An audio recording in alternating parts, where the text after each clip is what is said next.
the meeting here to order, but thank you for your patience with that technical issue there. Ashlyn, if you would please with the roll call. Commissioner Beaman. Present. Commissioner Hodge. Here. Commissioner Labar. Here.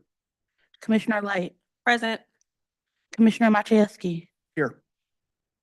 Commissioner Robbie. Commissioner Sanders. Commissioner Scott. Commissioner Somerville.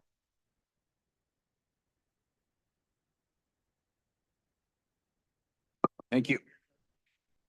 So now we have an opportunity for public participation. Just want to note, you have 1 minute for public comment at this meeting, but you'll have a full 3 minutes at our full board meeting to follow. And I'll have to keep us on track with that 1 minute limit just for facilitation purposes for the meeting. Is there any public comment in the room at this time? And as you're making your way up, if you would state your name and residence just for records, that would be appreciated. Thank you.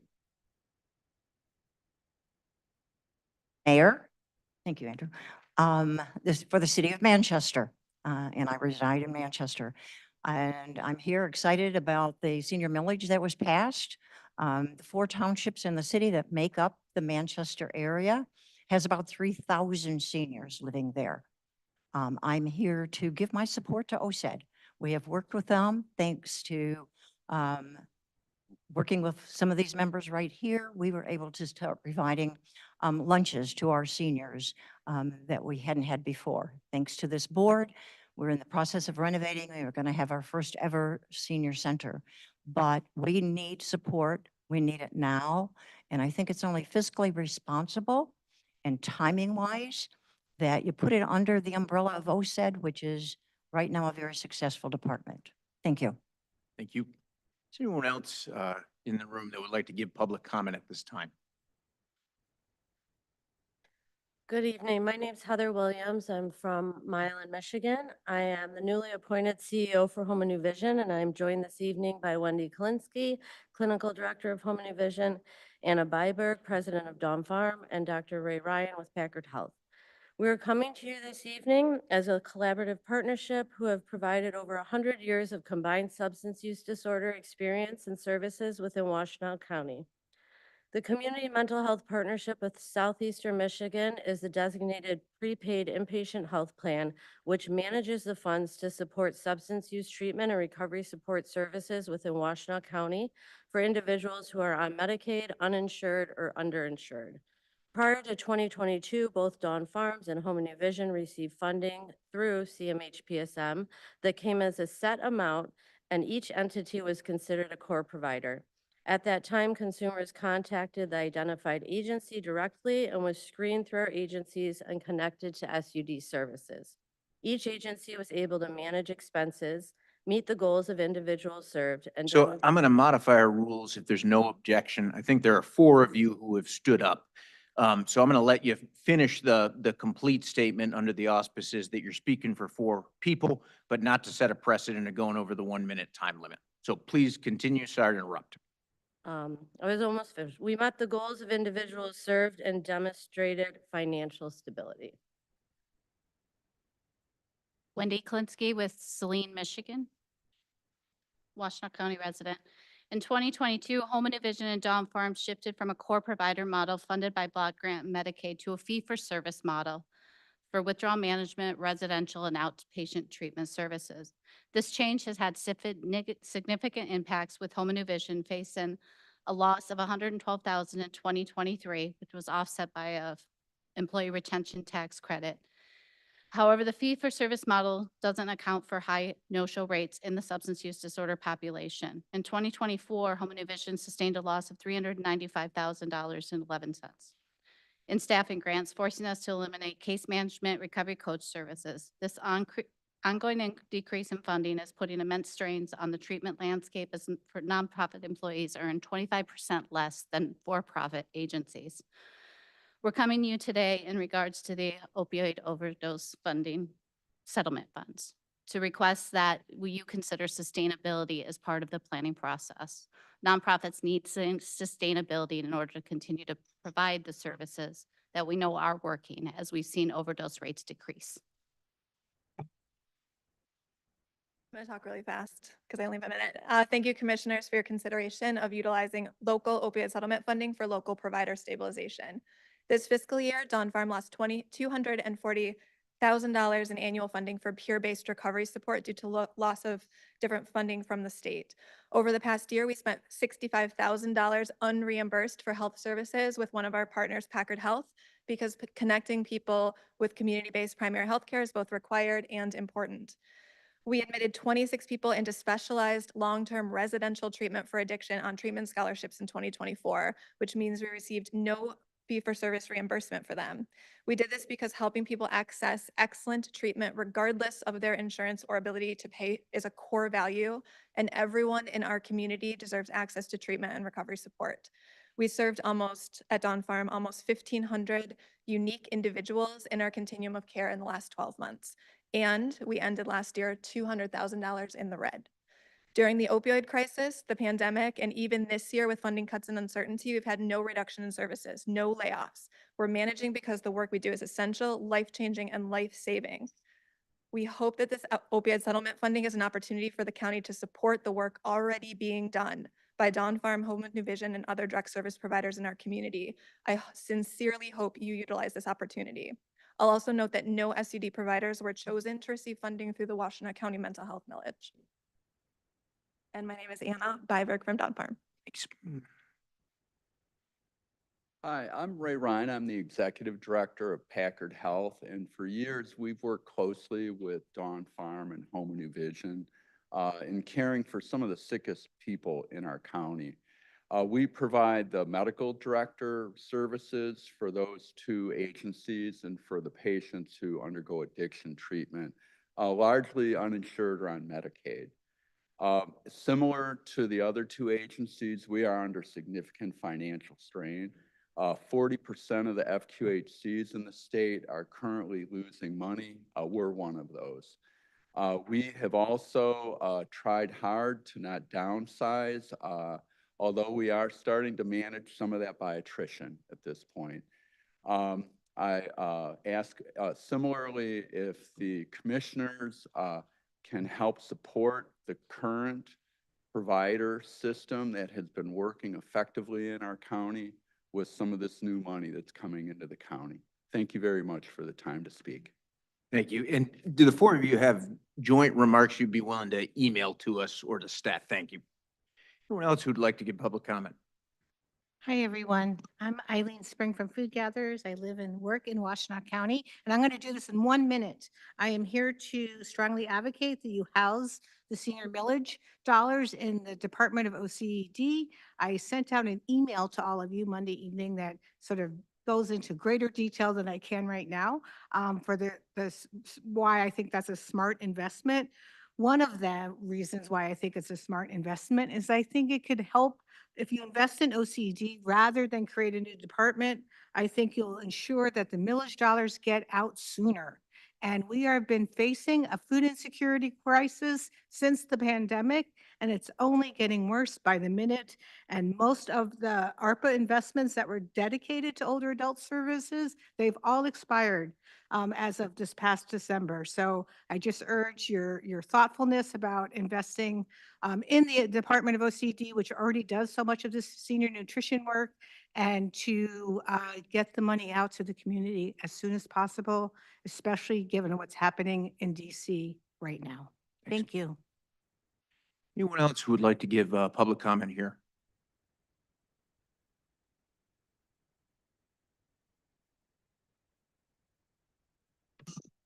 Good evening. I'm Barbara Neese-May, the President and CEO of Ypsilanti Meals on Wheels. Thank you for having us. First, I want to say thank you for your continued consideration. Appreciate your thoughtfulness and leadership in this environment under the cloud of federal potential cuts and future losses in senior nutrition and the Older Adult Act. I'm here just today to say basically what Eileen said and also to support OCD leading the work of fund distribution because of their demonstrated efficacy and efficiency in fund distribution into the community. Thank you. Thanks. Anyone else who wants to give public comment at this time? Okay.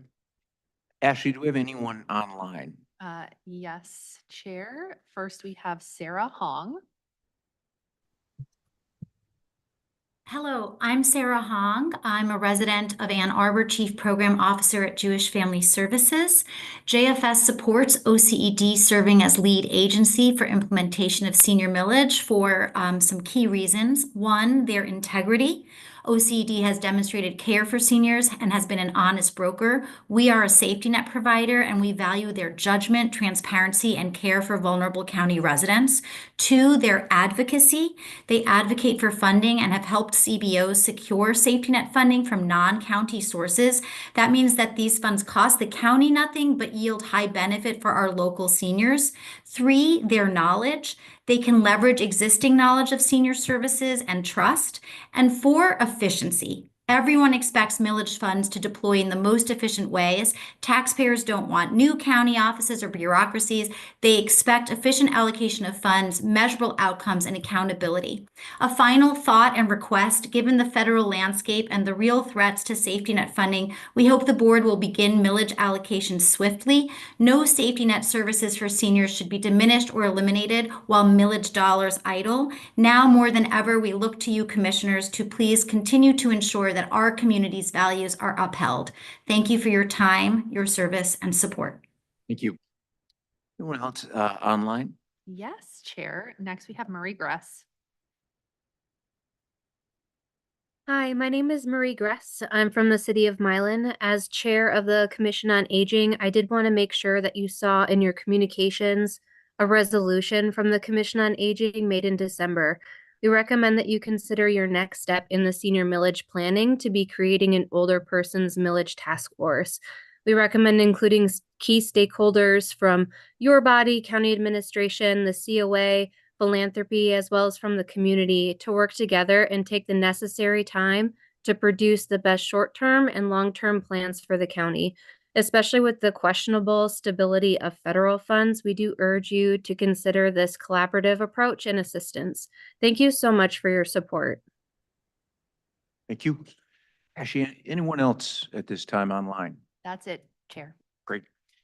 We don't have a commissioner follow-up to public participation on our working session agenda. We do at our full board meeting directly following this meeting. A report from the county administrator. Thank you, Chair. Good evening, commissioners and audience.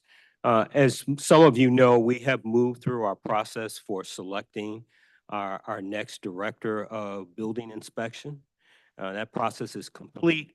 And this evening, I'm pleased to report that we have selected Tanya Cole as the next director.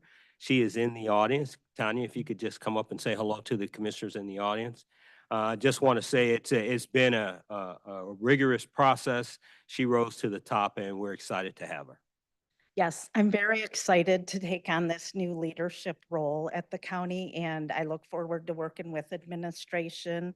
And I have some plans to improve our relationships with our current jurisdictions. And Greg and I or Andrew and I are going to review our current fees and try to increase our resources that we really need to improve our services. I want to improve our inspection times and our permit turnaround and customer service, and expand our customer services that we have available online. And I really look forward to working with all of you in the future. Thank you. Congratulations. Thank you. That concludes my report. Great. Ashley, anything from you as our commissioner liaison? I'm going to make this very quick. The Bird Priority Retreat is this Friday from 9 to 4. We are officially at Blackbird Lodge, which is at the Stabler Farm County Park on Plymouth Road.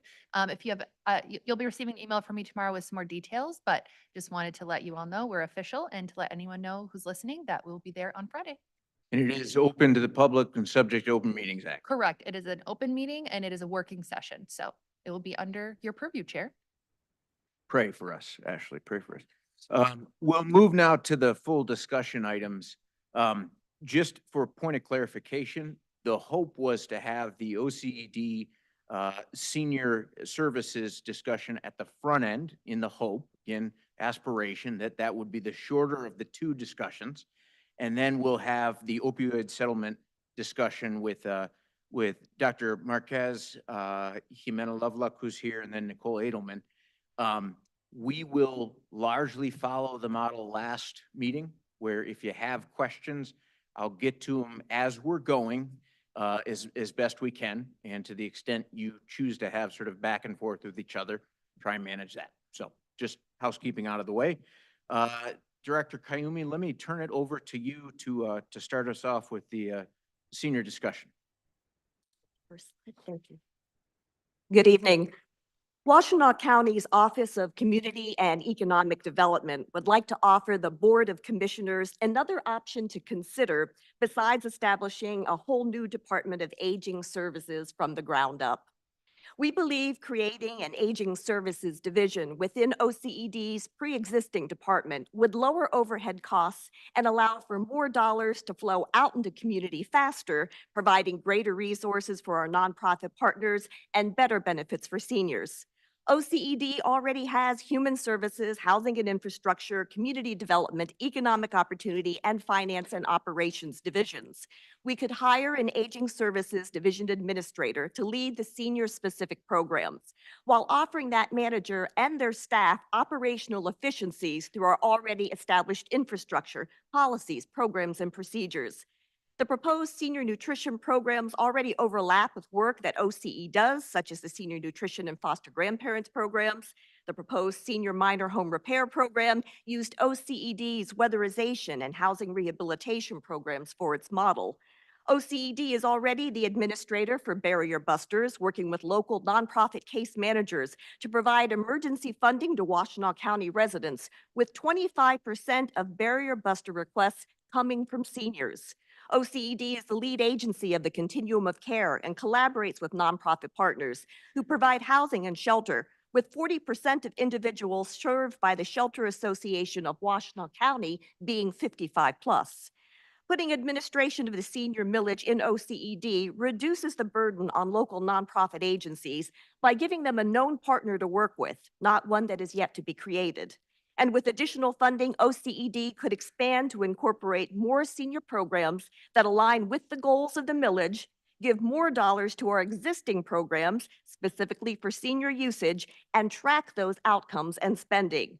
33% of OCED's Economic Opportunity event attendees are seniors, and an estate planning service is already being added to our Financial Empowerment Center this summer, which will increase our senior client base. OCED works with the BOC, Brownfield Redevelopment Authority, Washtenaw Urban County Board, Community Action Board, Continuum of Care Board, Emergency Food and Shelter Board, and Historic Commission. So our team could also collaborate with the Commission on Aging. The Aging Services proposal described the development of a senior services call center and website. OCED has experience operating the Hawk Call Center and already has a dedicated communications specialist for our marketing efforts. For these reasons and many more, we respectfully request that the BOC consider choosing OCED to manage the senior millage. Thank you. Good evening, Commissioners. To further underscore the points that Tony was making, first up, infrastructure.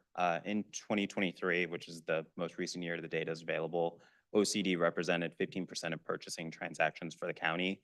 It was in the top 3, along with Parks and Recreation and the Sheriff's Office. Secondly, we administered $8.8 million in budgeted human services allocations from the county. We have familiarity working through the purchasing process at the county, developing RFPs, and getting alignment in our contracts with the priorities of the board and other funding agencies. Next up, transparency. For every contract that works through our office, we ask agencies for a project scope, to present a budget, and to let us know what other sources are funding the work that they're highlighting. When those agencies have their fully executed contracts and are coming back to request reimbursement for funds, we ask them to detail at a category level how those funds are being used and providing supporting documentation to justify those expenditures and helping our team ensure those are in alignment with board priorities and grant requirements. Additionally, our team has the existing experience of working with reporting on a monthly, quarterly, and annual basis for the variety of grants that we work with, putting that data out for the public to be able to review and reporting back to our respective boards. Lastly, our team has the experience, whether in the OCD finance and operations team or the larger OCD team. Over the last 3 years, our team has worked to manage the grant processes for more than $30 million of additional funding over the last 3 years. That's working with folks inside the county, outside the county on contracts, invoicing, ensuring we have the right documentation in place, and responding to requests on how those funds are being used in community. Ellis, before you go, I just want to note that you are Ellis Johnson with OCED. Yes, sorry. Great. Good evening, and I'm Aaron Kraft, and this is my coworker Heidi Johnson. Next slide, please. Did I have it? No. What do you know? Okay, so we help to operate the OCD home improvement programs. I'm primarily responsible for the housing rehabilitation program. We serve through that program approximately 45 homes per year, focusing on improvements such as roof replacements, air conditioner installations, and wheelchair ramp installations. Heidi's program is the Weatherization Assistance Program, which you're familiar with. We provide energy-saving home improvements like attic insulation, air sealing, and a variety of health and safety improvements. So who do we serve through these programs? A variety of folks, mostly single-family residential homes. Half of the clients that we serve are seniors. There's a senior resident in half of the homes in both the weatherization and housing rehab programs. Some renters can be served as well as folks living in mobile homes. Our geographic reach is mainly the entire county. The weatherization program serves the entire county, and the housing rehab program is limited only by the 5 jurisdictions that don't participate in the urban county. Some of the impacts I'd like to highlight from our programs, the weatherization program, of course, helps to lower utility bills for county residents, making life more affordable in the county here. And the housing rehab program, we focus on helping folks age in place through roof replacements, wheelchair ramp installations, and other critical repairs. That's a needed thing in the county. People want to stay in their homes. So if senior millage funds should be administered by OCED, what would the benefits be? Well, first of all, you'd have you'd leverage the experience, 40 plus years of experience that Heidi and I have managing direct service home improvement programs, such as the one you're envisioning through this funding.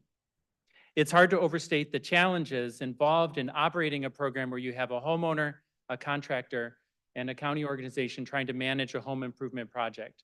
You have to have a social worker mentality as well as the expertise to oversee, recruit, and retain qualified contractors that you can trust to do the work. By bringing these funds to OCED, you further leverage all the funding that we bring to each project. This would enhance and create additional benefits to each person participating in our programs and any senior minor home improvement program. We like to tell our clients, we're looking for ways to help you. We're looking for things to do in your home. We're not trying to find ways to say no to you or to turn you away. This is the exact mentality that we would bring to a senior home improvement program such as you're envisioning. Finally, we are the definition of shovel-ready. We have the contractor base, the knowledgeable staff, and most importantly, the passion and expertise to produce tangible, successful outcomes right away. Thanks.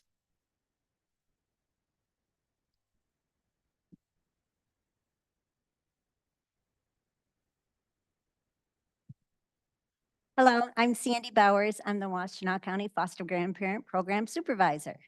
I've been with the county 10 years, but foster grandparents have been here a lot longer than that. In fact, this is our 65th year, and we are one of the longest running foster grandparent programs in the state. Foster grandparents are a wonderful group who come from all walks of life. They reside in areas of lower income and serve at sites with the greatest needs. Whether they're 60 or 90, both grandmas and grandpas make wonderful role models and mentors. We maintain a steady number of foster grandparents through constant recruitment of new volunteers and a high rate of retention. There are many reasons why seniors join the program and remain in it for so long. First, their average income is around $17,000 a year. So benefits like a tax-free stipend of $4 an hour, transportation assistance, daily meal allowance provide a much-needed boost to their financial security. But no less important are the physical and emotional benefits they receive from having a purpose and feeling needed. Our program combats loneliness and social isolation, two widespread issues that face older adults and contribute negatively to their health outcomes. In fact, studies repeatedly show foster grandparent volunteers experience improvements in their physical and mental health.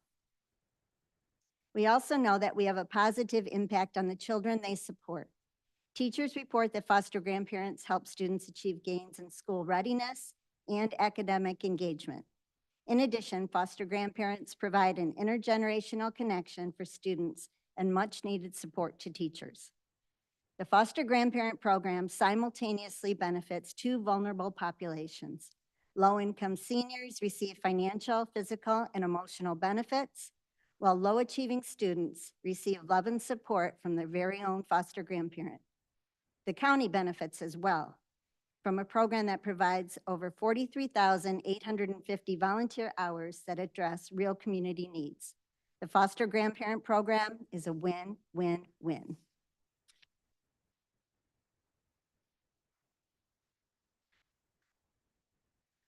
Hello, my name is Marty Popick. I live in Saline, Michigan, and I work for Washtenaw County Office of Community and Economic Development. I'm here today to support OCED being the lead agency for the senior millage funds. I've worked in the hunger relief sector for more than 25 years. I started at Food Gatherers, followed by SOS Community Services, and 9 years ago moved to OCED as the Senior Nutrition Program Specialist.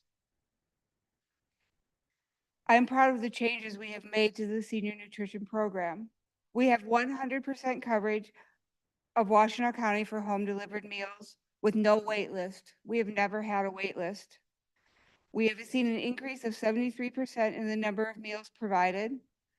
Sites have become more autonomous, and we use our network to connect seniors to other needed services. In 2024, we provided more than 300,000 total meals to more than 2,000 unduplicated seniors. The senior millage dollars could make a great program even better. We could offer 3 meals a day for home delivered clients instead of 2. We could expand senior cafe hours beyond lunch and offer a second meal. We could offer more variety. We could move into medically tailored meals such as renal, cardiac, heart healthy, pureed, gluten-free, dairy-free. This month, we started transferring all of our partners that did not currently receive meals from a local caterer to Nourish Nutrition Services through Jewish Family Services. This will mean by September 2025, all programs will be served by a local caterer, and we will be providing fresher food that is less processed. Fresh federal dollars tend to be prescriptive. Our home delivered meal funding is not adequate, and local funding could help us meet the needs of active seniors with grab-and-go meals. Local dollars could help us with programming to address social isolation, like restaurant partnerships with vouchers that give seniors a chance to enjoy a meal out with some of the cost deferred by the Senior Nutrition Program. OCED has been a great steward of limited funding for our growing senior population. With senior millage funds, our already great program with great local partners in every corner of the county, we could reach even more seniors. Thank you. Great. Director Kayumi, I don't know if you and your staff want to pop up for questions as needed, but I think we have at least one in the queue, and Commissioner Somerville, I'll go to you, and I'll look for other hands to go up. Hey, thanks. Appreciate all the folks from OCD who came out to describe the various items that you already work on, related to the older adult space. I, I guess I'll go to the most recent piece that was just shared around senior nutrition. And so I guess, was that pilot program, like, were we the only, like, was the county funding through ARPA the only funding source for the pilot program with JFS? Actually, we didn't use ARPA dollars for that. We're using our current funding. There's no, we were able to transfer, we're just using our regular dollars. They've come in with a price that is comparable. Okay. So I guess I think this will mostly come down to future conversations with the commissioners around some of the direction that we ultimately end up going in. But in terms of like, we have a whole group of nutrition providers. Could you speak a little bit more about what OCED's capacity would be to oversee additional funding through the millage going out to all of the nutrition providers? Do you want to do that? Is it a specific question related to administering those funds or, I guess in program delivery? Yeah, I guess, just in terms of capacity, and as we're talking about how we need to utilize some of the millage funding for capacity and administration, like administering the funds, is there existing capacity to get all of those dollars out, like specific to the nutrition program? I know we have other, issue-based areas for the older adult space that there's a desire to use the millage dollars on, but I guess just specific to the nutrition, do we currently have capacity to manage all of that? Not just this pilot with JFS, but also the Meals on Wheels providers, food gatherers, like all of that other work that gets done. So like, do we have capacity, or would we need to have a future conversation about what that would actually look like? Or is there existing capacity to just manage that part of the millage? Yes, so I would say yes. Our staff has been responsive to increases in funding from a variety of agencies without that funding not necessarily coming with an increase in staff. We'll rely on familiar systems to move our contracts through.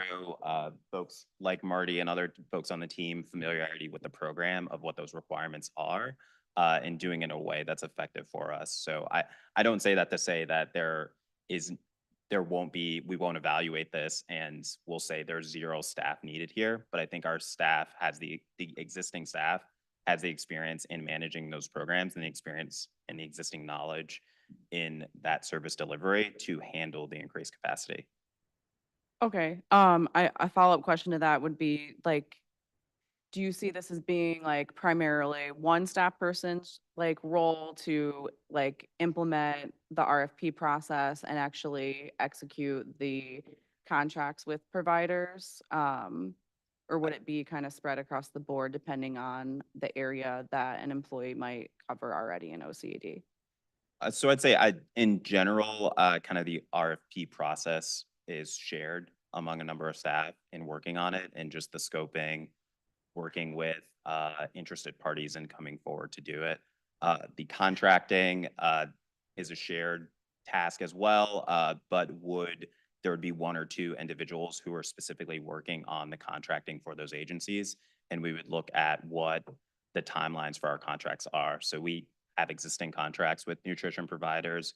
Generally, those are multi-year contracts that align with our grant funding years. And so there's capacity to work on additional contracts within that framework so that we're not overloading team members.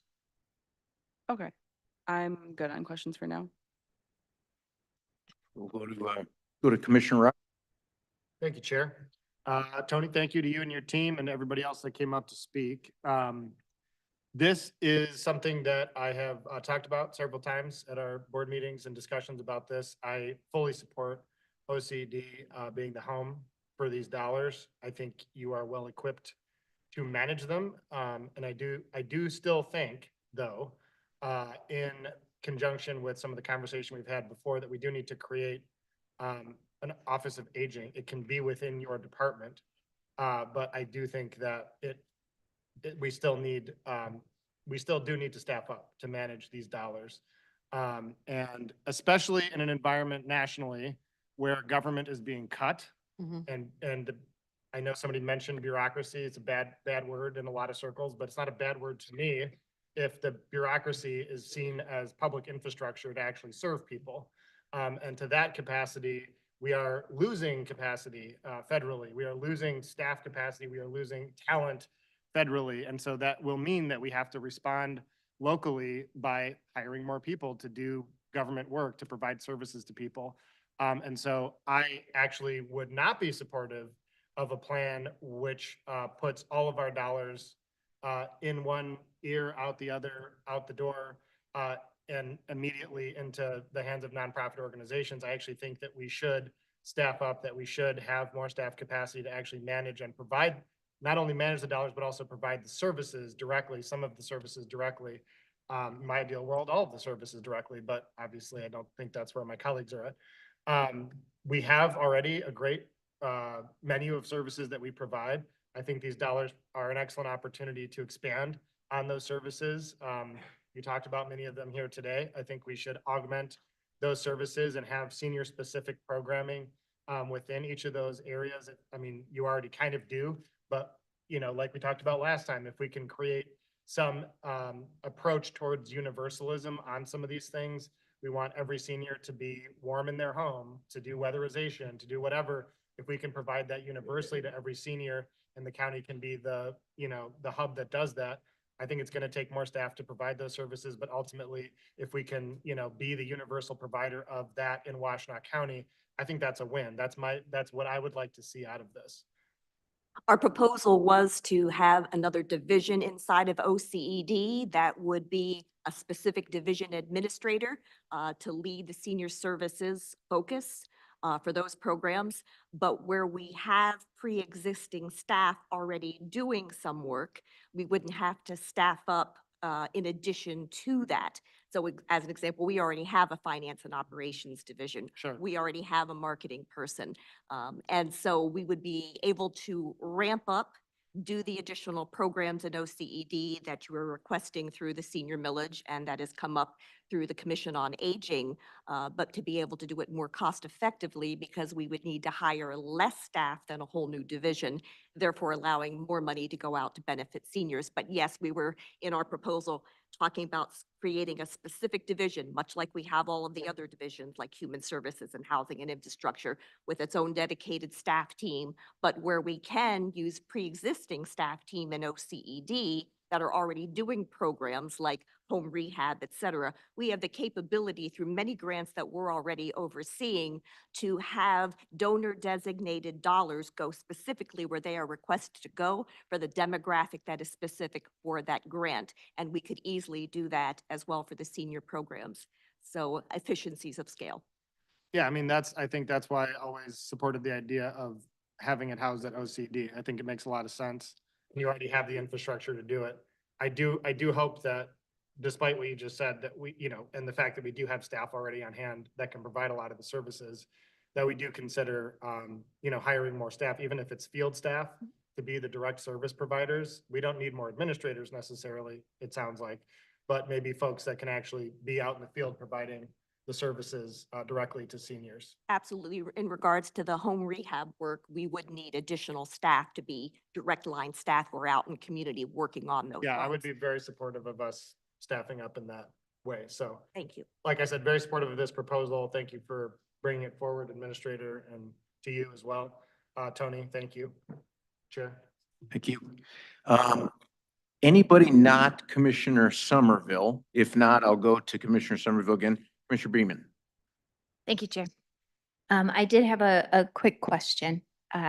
Just wondering where we are in terms of this, and maybe this is too early, but sort of that gap analysis of where we would need to ramp up. Are there specific areas that have already been identified where we would need staff? Those pieces.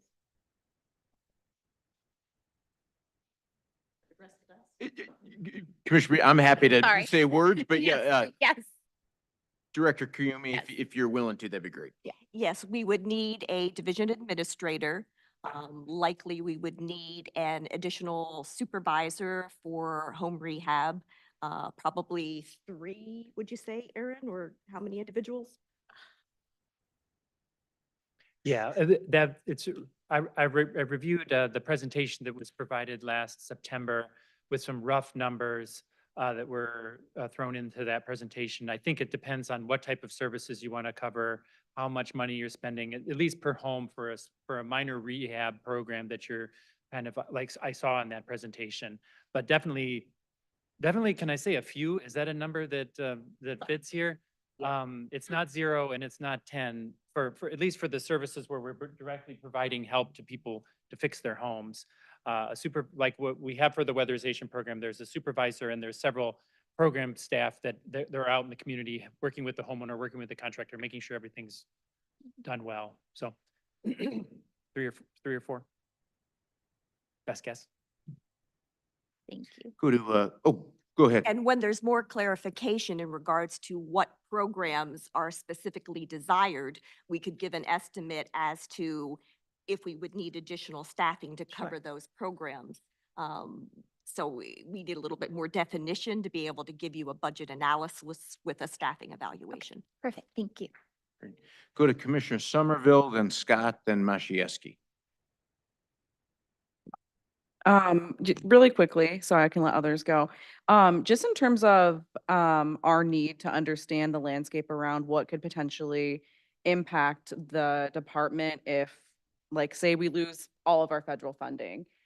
Is that being taken in consideration at all when we're discussing our ability to do this work if we lose federal sources of funding that provide the compensation for our employees? Yes, I think that that's certainly something that we're considering. And I think in a situation, if we were to lose our federal funding, that creates other challenges kind of across the division. I think in terms of the specific millage and the conversations that we're having now, I think it provides stability for senior services in the community. And so if we were to lose all of our federal funding and there were a specific source dedicated to seniors and continuing the services that folks are currently undertaking, that is certainly a proposal that we would want to have a conversation about in terms of maintaining the staff who've been working on that and maintaining that service delivery. But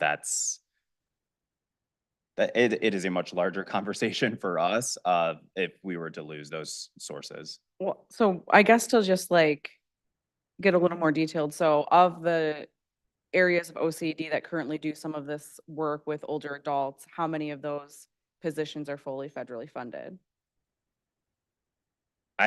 So 36 out of our 45 staff are covered, the vast majority, through federal funds.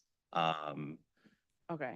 I'm just bringing that up because I think that needs to be baked into any future discussions around OCD and ownership of the millage and just having some backup plans because we're going to have to hire staff. And so if the idea to not hire staff and kind of fit it into a department that's already doing some of these programs, I think might set us up for future failure. So I think just for my colleagues going forward, I think we need to be able to have that baked into the conversation. Yeah, and I would add, I think for us, it would, certainly having that conversation is helpful, and baking that into the plans is helpful, and knowing that there are dedicated dollars for those particular services in a situation where we are evaluating the impact of loss of federal funds it's important for us to have. And I think this is the primary challenge in this work this is the work that most folks don't want to fund.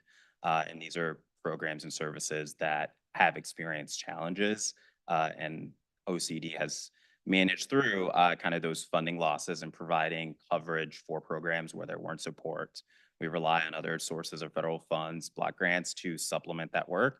And we also rely on OCD general fund to supplement that work and to support continuing service delivery for those staff. Go to Commissioner Scott and then Commissioner Machewski. Thanks, Commissioner Labar, Chair Labar. I guess one of the things I just want to note, something that is I feel like OCD is a good place to house these funds to do some of the work, but I want to be clear that I feel like it is a particular position, I think, that we'd be looking at, or positions within OCD. And I have some concerns about how we operationalize this, and we'll want to just be sure that we're very deliberate about this as a board. It concerns me to think we might be melding positions and having some people's positions partly paid for by the millage and partly paid for by federal dollars. I think that could get very muddy for us, and I would like to avoid doing something like that as we go forward, because it could also become much more bureaucratic than anybody, not in the bad way, not in the good way, like you said, than anybody on this board, I think, has a desire for. When we had the first discussion about should we create a whole nother department, and it didn't sound like most people on the board had a huge appetite for that. If we start funding many positions in the Department of OCD, partly with millage dollars and partly with federal dollars or other dollars, we have then created way more overhead than I think anybody here wants to do. I think our main goal is to get this money into the community, and have less overhead. So while I do not think it's a bad idea to have these dollars come through OCD or have the aging services money or programs center there, I do want to be very careful about how we're doing that. That's it. Thanks. Commissioner Machewski. Ellis, please. Sorry, so I think that melding of the positions is bureaucracy that we already handle. And all of our staff does time entry, recording where their hours are to specific programs related to it. And so I think as we operationalize it and as the board, as you all lay out your priorities of how you want funding to be spent, that's a consideration for us to take into it of what's the board's prerogative for administrative costs related to staffing that's carrying out this work and how we allocate that time. Can I just follow up? I think you probably do it and probably do it well. I would not like to do it with this money. Very specifically, if this millage didn't pass someday, rolling that back out with staff would be devastating to your department. And I would like that not to happen. And I'd like to be really clear about where that's happening. If there's some small amounts of places where that happens for necessity's sake, I'm not willing to, I'm willing to hear that. But I think on the whole, I would like this not to be done like you do other dollars. Yeah, and I guess our thinking there would be evaluating, because from what I'm hearing here of making 100% millage funded positions is probably not the ideal way to go here, because of potentially if the millage isn't passed in the future. And so I think in that scenario, is it appropriate to fund some staff? And do we do pieces of staff? And it's similar to where OCD is now of some staff are funded via grants. We spend down our grant allocations and then folks are moved to other funding sources, primarily OCD's general fund to cover those gaps. Do we look at it as the millage is funding gaps in those, or is millage funding not for positions at all? And that's part of what the priorities are in laying that out. But I think that is the challenge with the new funding sources of, are we using that kind of existing time that we have to fund folks to carry out the work that we're looking to do? And if we say we don't want to use that funding source for new positions or new folks or to pay for staff time, then we just have other challenges on the back end of filling that gap. It will be an interesting continuing policy discussion for this body to decide how that money will be spent. Thanks. Commissioner Machewski? Thank you, Chair. I want to thank everybody that came out on this issue tonight, first off. I appreciate the department and staff highlighting some of the work that they do as well. You know, the millage is, I think, for me, fundamentally building upon existing services already before we ever get into any of the maybe new and innovative things that we can do. And I want to be clear again that I am not looking to create a bureaucracy with these millage dollars. I am not looking to create and use these funds to create a bunch of administrative positions. That is not why I've been advocating for this. I've been advocating for the overwhelming majority of these dollars to make impact in the community. There's been talk about the nutrition programs tonight. That money that the county administers comes from Ageways, the Area Agency on Aging. Those are a mix of federal and state dollars that come to the county, and please correct me if I'm wrong, but OCED's role in that is to administer the contracts that the county has with Ageways, and then the vendor network, the contractors that do that work on a daily basis. And my thought would be that this is an area we do not need to add staff to. We're overseeing contracts. Those funds need to go to those meal providers to expand that work. So that would be one area where I'm not looking to add any more people because frankly, I don't think it's needed there. Those dollars are needed to make impact in the community on those programs. And as was pointed out, we've never had a wait list for meals in this county. So what we're going to be doing is enhancing those meal and nutrition programs. And in my mind, those dollars should just be passing through right to our trusted and reliable Meals on Wheels partners in the community. That's just one example of when I say we're not creating a bureaucracy here, that's one example of it.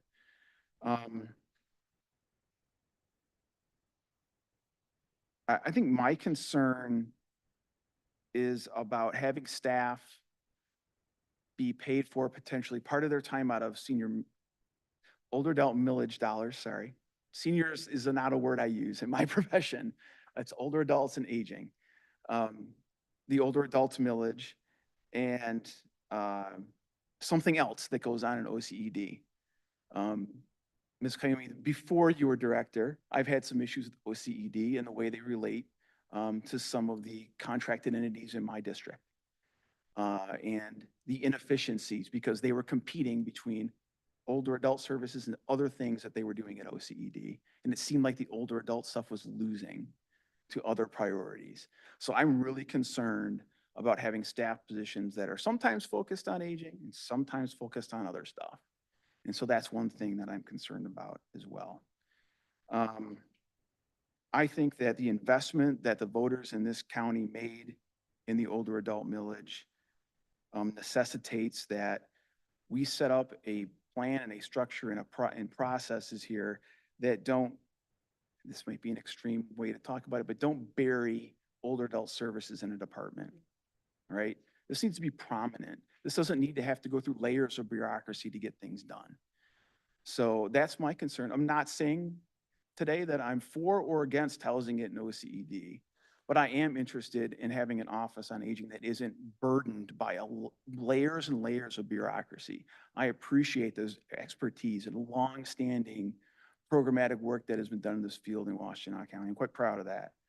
And I want to build upon that, but I also want to be careful not to overburden it so those dollars can flow into the community and have the impact they need. So again, appreciate the presentation and all the information. And Chair, that'll conclude my comments. Great. I'm going to Commissioner Hodge and then back to Commissioner Robbie and then Commissioner Light. Thank you, Chair. Thank you, Commissioner Machewski, for uplifting a lot of those. I was thinking about some of the comments that Commissioner Robbie made and then a lot of what you mentioned, and it got me thinking about some of the concerns we faced when we were putting the mental health and public safety millage back on the ballot, with there were a number of positions that were partially funded by the millage and then some that were not. And then it would put those, if the millage weren't renewed, it would put some of those positions at risk. And then with the crisis that was resolved around potential loss of federal funding and how that would dramatically impact OCD since the majority of the positions there are federally funded. I would just want us to be thoughtful about what positions end up being millage funded, and then what strategy would we have in the event that it doesn't get renewed when it's time for renewal. But I like the direction the conversation is moving in, where we would still be able to have, I think Director Kayumi put it as like a division within OCED that would still have people leading the senior, the older adult services, and still being able to work within the same department. So the idea around having an officer whose role is to lead in that work, and maybe a couple of program managers and potentially a few other people that are providing direct services to continue working alongside everyone else that's already doing that work, is something I'd be supportive of too. Thank you. Thank you. We'll go to Commissioner Robbie and then to Commissioner Light. Thank you, Chair. I guess I feel like there's a lot of anti-bureaucracy sentiment on the board. I'm pro, it's like, that's how you frame it, right? I mean, it's like, because people in public office and public employees create infrastructure to provide services for people, and you need HR to do that, and you need, you know, an administrator to administrator the department. Like, you need certain civic infrastructure to provide services. And I do not have a problem with us hiring more people to provide more services. I think that should be a good thing and something that we celebrate and support, especially when we have a countervailing narrative at the national level. And I guess I don't have as much of a problem with commingling funds, because we do that. That's like part of what we do at OCD. That's what we do everywhere in the organization. And I think, I don't know that we would be able to, I'm concerned that we may not be able to provide these services without commingling some funds, because that's how staff work at these entities. So, and I do want to emphasize again, I would not support a proposal that is where the majority of the money is passed through to nonprofits. I would not support that. I want the county to be the direct service provider for many of the services that we are providing. I do think there's a role for the nonprofits to play as essentially, how I see them, contractors for services that the county would like to provide. The nonprofit may be able to contract with the county to provide those services as a contractor. The way that I see it is that it is a form of privatization. These are public dollars that should be public service employees that are providing them. And if you all want to outsource some of those services to a nonprofit, that's fine. But the majority, in my opinion, the majority of the money should be spent on public employees delivering public services. Go to Commissioner Light. Thank you to everyone who has come out, OCD, to offer us a great presentation. I've spoke to a lot of our aging and older adults, and they are very pleased that the millage has passed, and are very optimistic in wanting those services to be housed in OCD. However, there was some commentary about not having positions and salaries coming out of the millage directly, as my colleagues have spoke about. And so that is just, I am all for it. I don't want to reinvent the wheel. And I'm confident that OCD is able to provide the services we need for our aging adults. But I would just like for us to figure out how we can utilize the millage for programming and for what we, what our taxpayers have voted for. And so that's just my main concern. I do not believe that we are not able to figure out how we can do that. And I just want to make sure that our taxpayers are getting what they pay for. Commissioner Sanders, want to offer you a chance if you have a question. If not, I'll open back up to anybody else. I will just take the opportunity to say a few things. I want to be as pragmatic as possible with these dollars. My biggest concern is actually maintaining them under the auspices of the county and particularly so the feds or the state can't take them.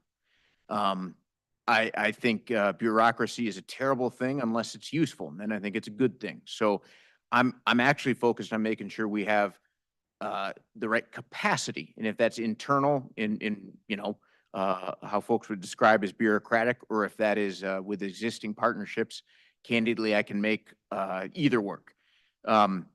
I don't think we want to displace the expertise that exists out in the community in the form of the outside entities that provide these services, nonprofit and otherwise.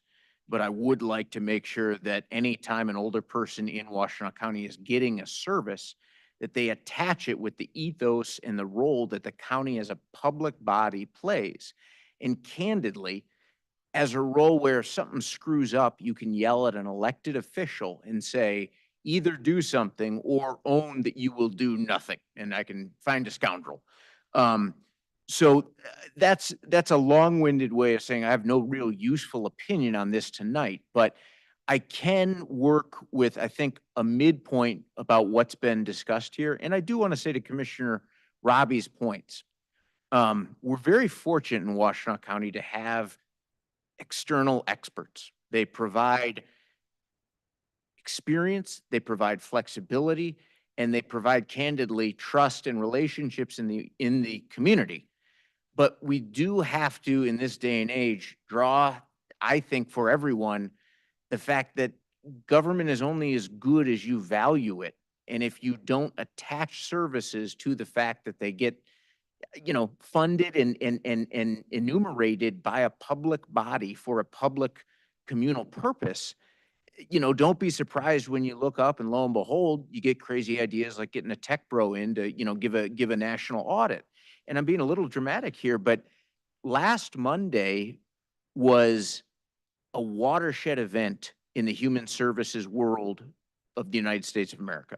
And I don't have to tell anyone in this room about it, but that's like saying, we've got a Category 5 hurricane bearing down. That's a huge issue, and it's absorbing everything and sort of becoming a main focus. For 2025, I would love to see if there's a way to go full in on sort of the pass-through model to give ourselves some time to design the right structure, or a structure that the 9 of us are most comfortable with in consultation with the community as a whole. But I think particularly, as has been said, when the floor is being taken out from under a whole host of service providing entities, let alone from government directly, we got to patch those holes at least for the next 12 months in my mind.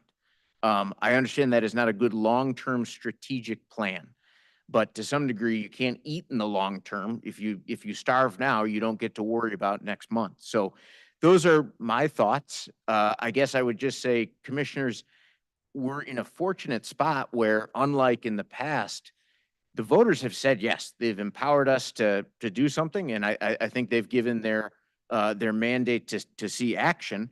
So it's better to figure that out with that yes in hand. So look to me in this role, however, is helpful for the whole in terms of facilitating more discussion, or if we've had what we need at this body, happy to move on. Any last questions on this issue? I'll go to Commissioner Somerville and then Commissioner Robbie. Yeah, I just wanted to react to a point that you just made. A few of us were informed a couple of months ago about the gap in funding for the SKIP program through Barrier Busters already, like internal to the county. And the point that you just made around trying to get dollars out fast. I brought this up at our last working session around using the framework that we used already to get the ARPA funding out for older adult services to help expedite. And so maybe we can talk more about this at our board retreat on Friday, but I think there is a way in which we could accelerate getting funding out the door for services for this year, rather than waiting, if a majority of us agree to doing so. And then in addition to like the housing piece that I just mentioned, we know that nutrition providers are trying to backfill gaps as well. And so it could kind of fit in a lot of the different areas that we previously funded with ARPA funding for older adult services. So I will make sure I bring that up on Friday at our board retreat. Thank you, Commissioner Somerville. Any other commissioner questions or comment at this time on this issue? Okay.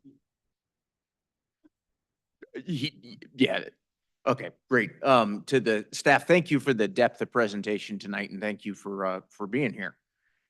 We will move then to the second issue on our working session agenda in terms of discussion. And Director Lovelock, I want to, I guess, turn it over to you to preface a bit of this discussion. And I understand it's at least some substantive in terms of the topic. So we'll try and be listeners until we have questions and go from there. All right, thank you. Good evening, commissioners. We really appreciate the opportunity to present on the work that has been done in the past almost year related to planning for the use of the opioid settlement funds. And it's really been a balance of trying to come up with a process that will get the funds out quickly, but at the same time be responsive to community needs, and also recognize the challenging landscape that we're in, which we heard about a little bit in public comment in terms of funding that is either in jeopardy or where we experience funding gaps. The health department has been really the leader in terms of supporting this planning process, and I really want to thank Dr. Marquez and Deanna Price from our health department, who've spent lots of hours and time working with the steering committee and the planning process and partners. We also have a steering committee member who's going to participate in the presentation, but want to take a moment to thank all of the opioid steering committee members who've helped support this process. We've also benefited a lot in this planning process from technical assistance that we've received from the Michigan Association of Counties and their Opioid Resource Center, as well as Michigan State University, which specifically assisted us in a needs assessment, which you'll hear about a little bit more later. We do have one of the people from Michigan State that helped with needs assessment joining us virtually in case there are specific questions around that. So just wanted to let you know you'll have an opportunity to certainly ask us questions about that process. So without further ado, I'm going to turn it over to Nicole Edelman from our steering committee.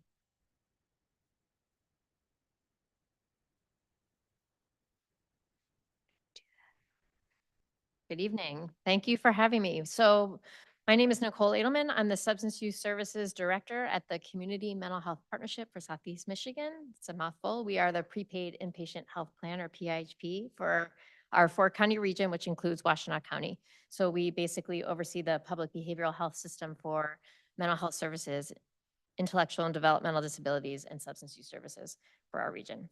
And so I wanted to say thank you to Director Lovelock and Dr. Marquez, because we could not be doing this without the health department. They have provided incredible leadership, as they always do in every partnership we have. So I am here to give background on a little bit about the settlement, and I'll move a little bit fast. So a lot of this information you probably already have.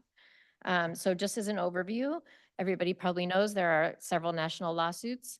And we are currently receiving funds, both all MDHHS, the PIHPs across the state, and local municipalities are receiving settlement funds currently. So Washtenaw County anticipates receiving $16,385,290 over 18 years.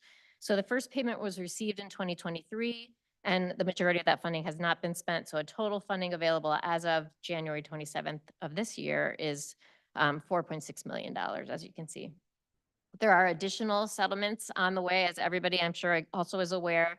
If you go to the Michigan Association for Counties website, there's a wealth of resources, which also points you to the Attorney General's Opioid Initiative's website. Other municipalities were invited to join us in this process, and we're still waiting to hear. So we did want to include participation from other municipalities in the county, and we'll see how that works out. So there are specific allowable uses for these funds. And so that's something that we're actually very happy to be able to say, because other funding that happens related to substance use funding goes to other initiatives, and we're really happy that the funding that are coming from the opioid settlement funds are going back into the opioid epidemic. So there's a specific document called Exhibit E, which is quite lengthy, and I'll show you some quick slides about it, but it's really about opioid remediation. Here's the definition for you, but it's basically about addressing misuse and abuse, treating opioid use and related disorders, and mitigating other associated effects. So here are the Exhibit E core strategies. So there's an exhaustive list. These are the identified strategies from Exhibit E that are required to be addressed. They expand the continuum of services. They're not simply specific to treatment or prevention or recovery. They are a wealth of services. And I won't read them all. You can see them. And here in Exhibit E, also in this next slide, you'll see specific approved uses. So within those strategies, there are specific uses that we are allowed to approve funding to be used for. That includes treatment for opioid use disorder, supporting people in recovery, connecting people with needed resources, addressing the needs of people in the criminal justice system, addressing pregnant or parenting individuals with families, including babies with neonatal abstinence syndrome. There's also prevention, which includes preventing overprescribing, so educating providers, preventing misuse of opioids, which includes things like media campaigns, evidence-based prevention, and also harm reduction, which includes syringe service programs, naloxone distribution, testing and treatment for HIV and hepatitis and other related programs. And there are other strategies as well, including supporting first responders, such as law enforcement, leadership planning and coordination, which is what you're seeing today. So finding data on what exactly needs to happen in our county, so local data, and then providing you all with recommendations on where we think the money needs to be spent. There's also training that can happen and then research that can happen with these funds as well. So on to the opioid settlement steering committee. So you all appointed us, so thank you for that. That was done in February 2024. I can't believe it's been a year. But again, through the leadership of the health department, we have worked very closely together, and the next slide will show who's on the committee, but you all know who they are. But our purpose is to conduct a community needs assessment and make sure that we're getting community level data that really impacts the decisions that we make. So this is to identify funding priorities, to define ongoing accountability. So not once we decide who, or you decide who gets the funding, that has oversight, and then also a plan for ongoing oversight and funding. So the data subcommittee was formed in April 2024, and so that's a subcommittee which you'll see. I'll put it here. So here's a list. It's very small, but it's a list of everybody on the steering committee, and anybody with an asterisk is on the data subcommittee. And we all participated in additional meetings to discuss specifically data on how to make recommendations for the funding. And there's more than, while there's a wealth of expertise in this committee, we wanted to recognize that we are not the only decision makers. We are not the only experts in this field. And so you'll see in just a minute that we did ask the community for input, a lot of input on this process. So we did receive, like Jimena mentioned, quite a bit of technical assistance and resources. The Michigan Association of Counties was a wealth of information. They attended our meetings. They provided us guidance. Again, their website is incredible. So if you want to go there for more information, please do. And then Michigan State University has been with us ongoing and is providing us with our final report. But so they conducted our community needs assessment. They attended our meetings with us. They assisted in planning and coordinating the focus groups and interviews. They facilitated the focus groups and interviews, and then they analyzed the data and then are presenting us with a final report, which we have just received.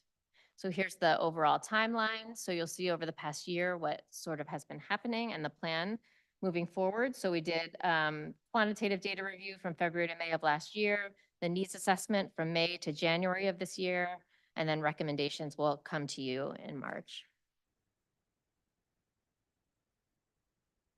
And then I'll move on to the methods. So this is the community needs assessment. So as I mentioned, we had great expertise. We have great expertise in the opioid settlement steering committee that you appointed, but we looked at existing data. So we talked as a group about whether we could use the expertise in the room, use existing data, or did we need to go to our community and get feedback from actual providers, actual people with lived experience, and obviously felt like that was a very important thing to do. So you'll see a list of resources here, which are all links in your presentation. I do want to point out that the CMHPSM, so our agencies, the Community Mental Health Partnership of Southeast Michigan, this is our substance use services specific strategic plan. So it's not the agency-wide strategic plan, but it's specific to substance use. So there is very specific data that you can find in this plan. And then we were also able to receive at the end of our search a survey from parents and youth from the WISD, which was funded by CMHPSM. So we did find in all of our research, of course, gaps in local information, and we wanted to use, like I said, local resources, local experts in the field to talk about what's happening now, substances that are evolving, emerging needs, current gaps, barriers to resources, and the general funding landscape, like you've heard and you're going to continue to hear about. So we did decide that additional information was needed in order to implement the community needs assessment. And so moving forward, did I skip a slide here? Oh, there it is.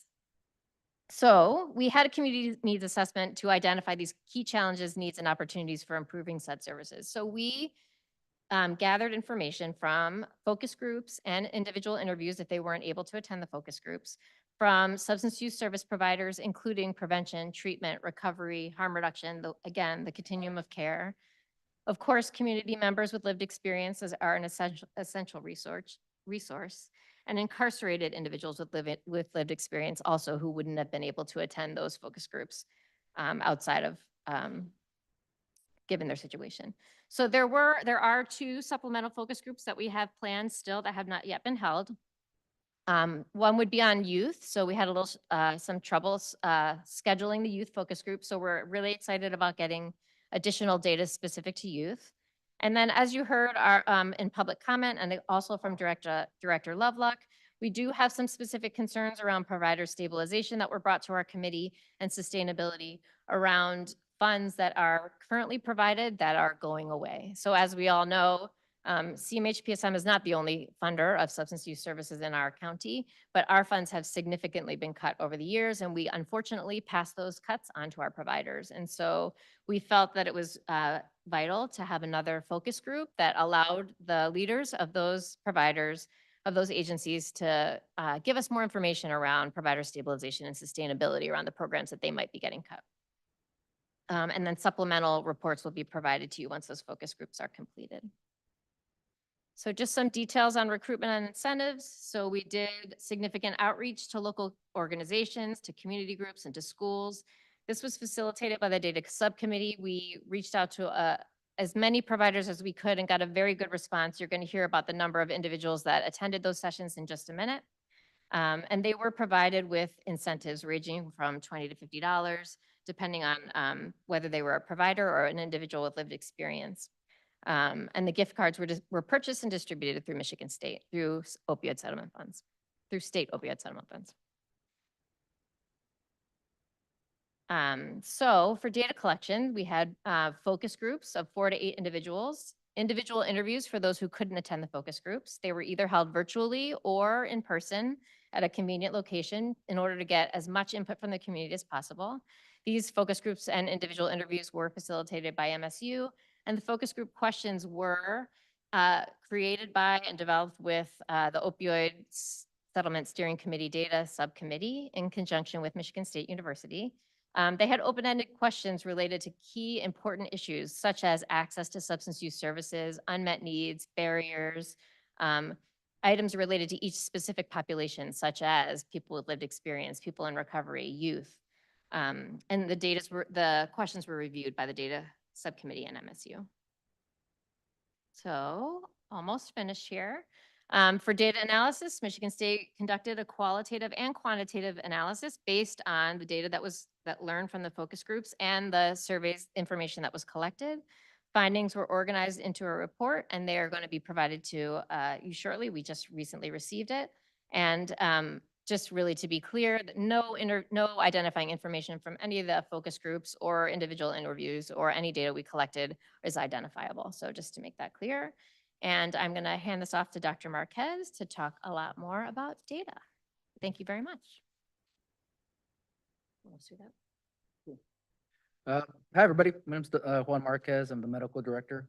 So I know we're running late. I love data. I could spend hours on data, but I'm going to kind of go quickly. If there's any questions you have about the data, please feel free to ask, but I'll kind of go through it just to kind of get through. And just if you would, Doctor, if we go past the 7 o'clock time, we made accommodation for that in the board rules. We want to move as expeditiously as is comfortable and useful. Okay, perfect. So what we'll start with really when we look at the data we covered, right? So we have both quantitative and qualitative data.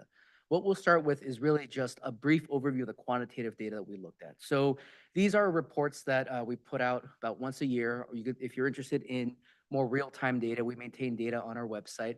And this is looking at opioid and non-opioid related overdoses over the course, here we have from 2016 to 2024.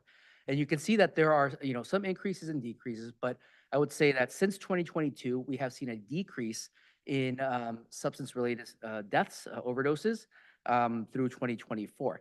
However, that is not true for every sub-demographic, and that is not true for every geography either, right? So even though we are seeing a decrease, we do still see higher levels than in certain subpopulations than we certainly would like.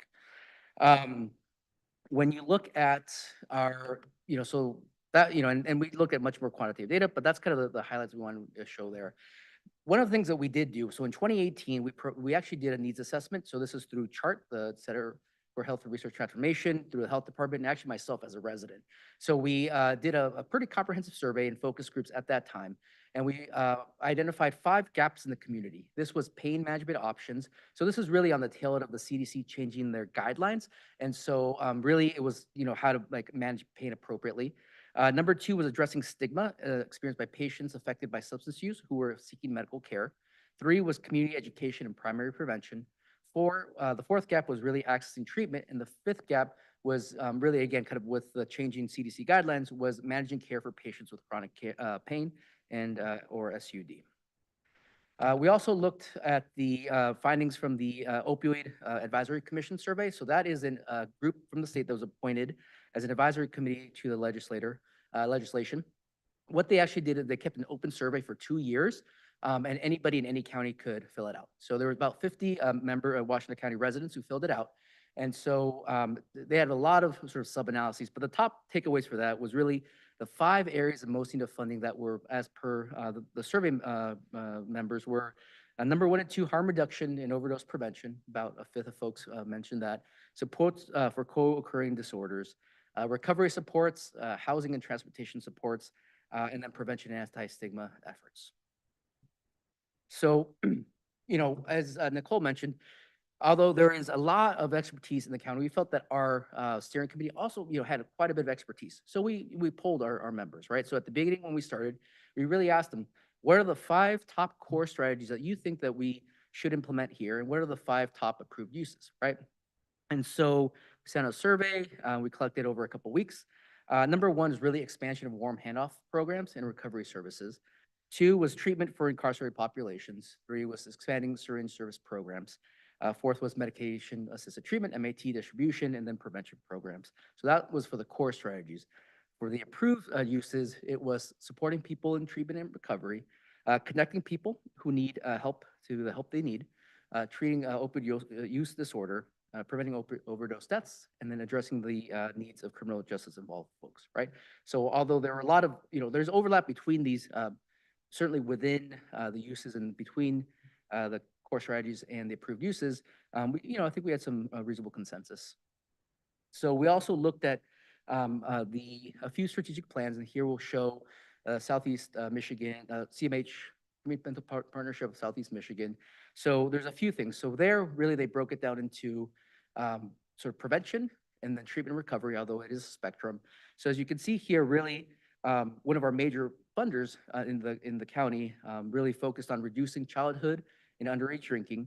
They want to reduce prescription, over-the-counter drug abuse and misuse, reduce youth access to tobacco, nicotine, and then reduce illicit drug use under prevention. Under the treatment and recovery arm, It really was a reduction in health disparities among high-risk populations receiving prevention, treatment, and recovery services, expanding and enhancing an array of services within the recovery-oriented systems of care, and then increasing sustainability of programming with diverse funding, which we've talked about a bit. Nicole mentioned, we also looked at the WISD. Unfortunately, these are preliminary results. The final report is not yet published. It is very, very interesting, I'll say. But the key findings that we took away here were, one, is that students actually felt knowledgeable that they could avoid negative consequences of substance use, which I would say that I think it just shows maybe a bit of lack of education, right, from youth. But they were more likely to attribute substance use to mental health, right?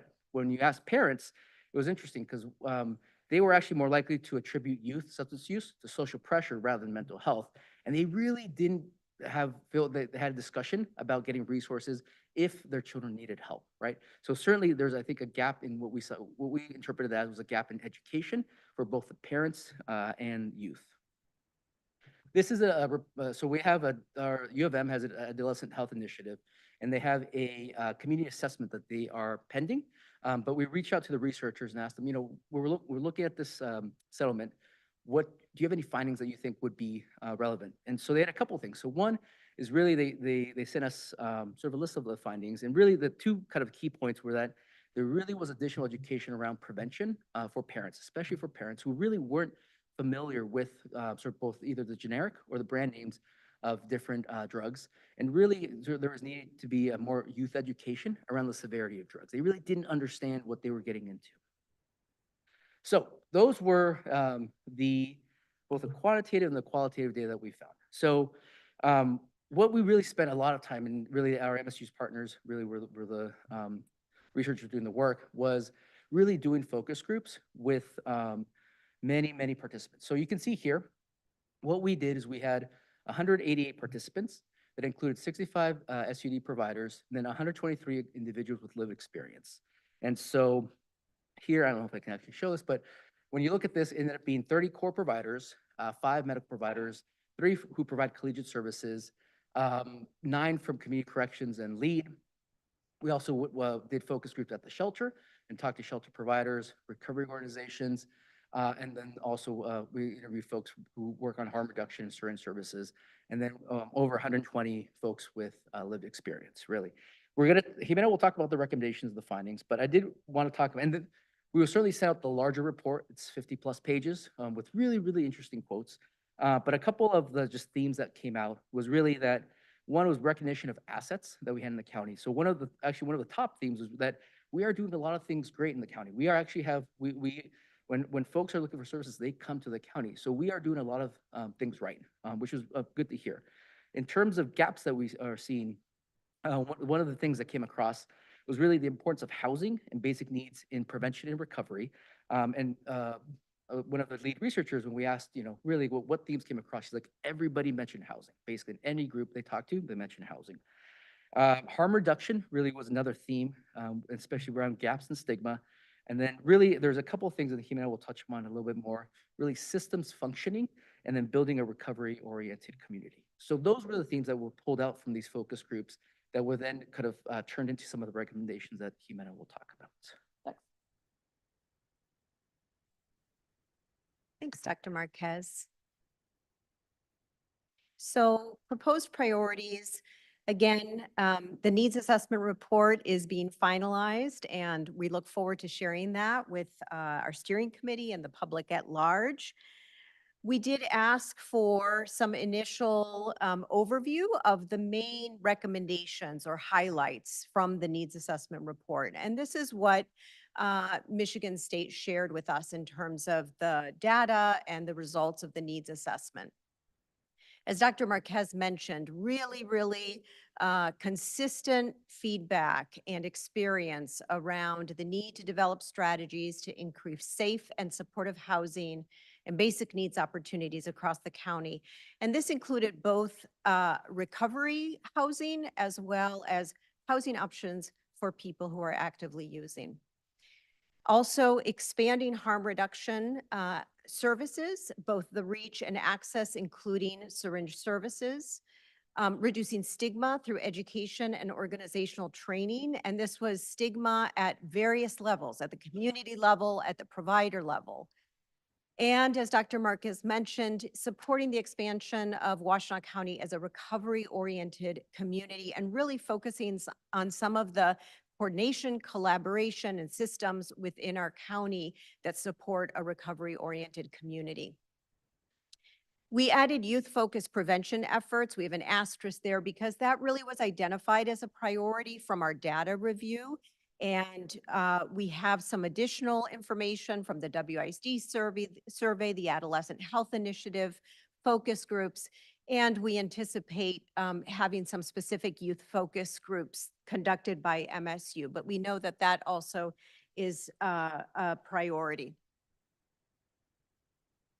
So in terms of moving forward, as was mentioned, we will be coming back with formal recommendations for your approval.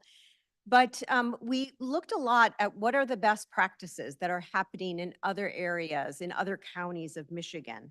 And certainly the majority of counties that are disseminating these funds have done it through a request for proposal process. And there you can see some examples of some of the counties that have developed an RFP process and implemented an RFP process. In addition, we have some counties where the health department is acting as the lead in planning and overseeing the settlement fund distribution and implementation. And I think it's particularly relevant because in the role of the health department, we do so much around community health needs assessment, around epidemiology and surveillance, as well as community health promotion and education. And then another important commitment that we have locally, and there's a lot of support in other counties as well as technical assistance tools to really ensure that we are being transparent in the decision-making around how these funds are used and also our progress in reaching goals and ongoing monitoring of the spending of these funds and their impact. And you can see some of the practices that we highlight there. So we will be sharing more details, but we do want to just initially share a recommendation that we develop and distribute a request for proposal using the county guidance around that process. And that proposed projects would not only meet the definition of opioid remediation, which Nicole spoke about earlier, but really utilizing evidence-based practices and interventions, and of course, adhering to that Exhibit E allowable use outlined in that document. We would recommend an RFP review committee be established, of course, an objective review committee to review the proposals and score those proposals, make recommendations for funding. And in looking at the resources from the Michigan Association of Counties, the review committee makeup is very similar to our steering committee makeup currently. And so we certainly will look to steering committee members to potentially participate in that process. And then the proposed funding areas are drawing upon the Exhibit E as well as some of the priorities that we identified through our data review. You'll see that it's a range. It really reflects the continuum of care services, as well as that item that Dr. Marquez mentioned around increasing systems functioning. The other important piece that we really want to give weight to is that we want to ensure that we are recommending funding that is responsive to the community priorities identified through the needs assessment. And so we want to ensure that those proposals that get funded really reflect the findings from our needs assessment. And once you see the full report of the needs assessment, you'll see that it's very broad. And so there are many different kinds of services and programs that could apply and be reflective of those community priorities from the needs assessment. And then finally, just very quickly to touch upon the proposed ongoing oversight and monitoring. We think it's really important that there be an ongoing opioid settlement advisory committee or some group established beyond the steering committee. Our work is coming to an end. And so we want to make sure that there's an ongoing body that works with the county, with the health department to monitor the implementation of these funds, the distribution of these funds, and really make sure that we're able to show the impact as well. We also propose that, as we have been in the past year, that we as the health department continue to provide leadership and staff support so that we can do things together with the advisory committee, like reviewing progress reports, really assessing the need for a future needs assessment, overseeing that process moving forward, because we know that needs will change and there will be emerging issues that require attention. And that's part of what we would do as well in this ongoing monitoring, is really identifying and addressing those emerging needs that might require funding. In addition, we want to ensure, as I mentioned, that we maintain transparency. And so the idea that we could create a public-facing dashboard and resource site where any member of the public could find information about how the settlement funds are being used, as well as providing regular updates to the Board of Commissioners, to other elected officials, and of course, the public. So finally, just in terms of our timeline, where we are now, we're presenting to you at the working session.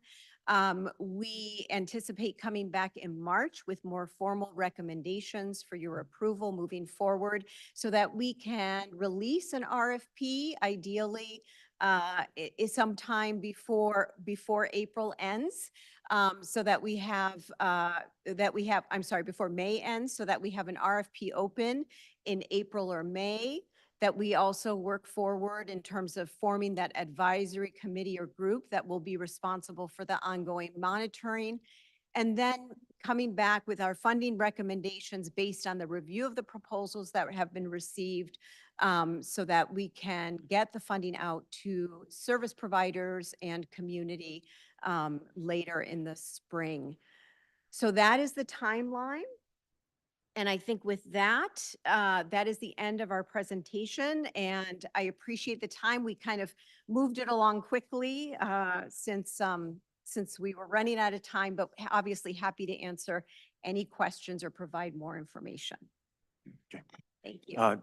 Thank you. That was well done. I appreciate it. I want to open up to questions from any commissioners at this time. Commissioner Scott?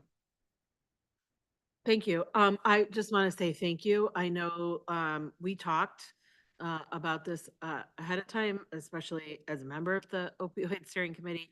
I just want to say, I think I've mentioned this at this table before, that the work you've been doing is extremely impressive. It has been so data driven. It would make any data nerd happy. You can look at, they're cheering. The data nerd next to me is cheering. I just want to thank you for the presentation and for letting the commissioners understand some of the parameters around this, and just give you some kudos for some really fantastic work that was done. The presentation was so thorough. Thank you. Thank you. Cool. Commissioner Beaman? Thank you. I just want to echo Commissioner Scott. As a big data nerd, I love the quantitative, I love the qualitative. I'm so excited. This is just absolutely amazing, and I know what a mountain this was to move. And so I just want to appreciate everyone who was involved in this process. So thank you, and just looking forward to the next step, next iteration. Thank you. I appreciate that. And I will say it's really a balance. It's been a balance because we've been pushing the process along and setting some pretty ambitious timelines, at the same time balancing the desire to have that data to identify those community needs and priorities, but not take too long in terms of getting the funding out too. So thank you, though. Any other questions or comments from commissioners at this time? Director Lovelock, thank you again. And to Juan and Nicole, thank you. And we'll look forward to seeing you back here in a month or so. Move then to any items for current or future consideration at this time. Okay. Not seeing any, entertain a motion to adjourn. So move. Support? All those in favor? Great, we're adjourned. Before we go though, Chair, 7:30? Okay. We'll see you at 7:30, folks.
Right, okay.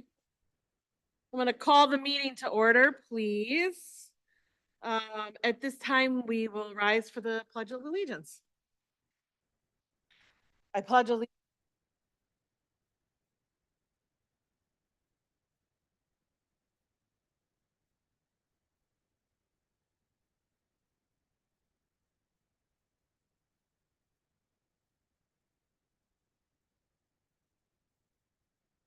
It gets more solemn every week we pass. Can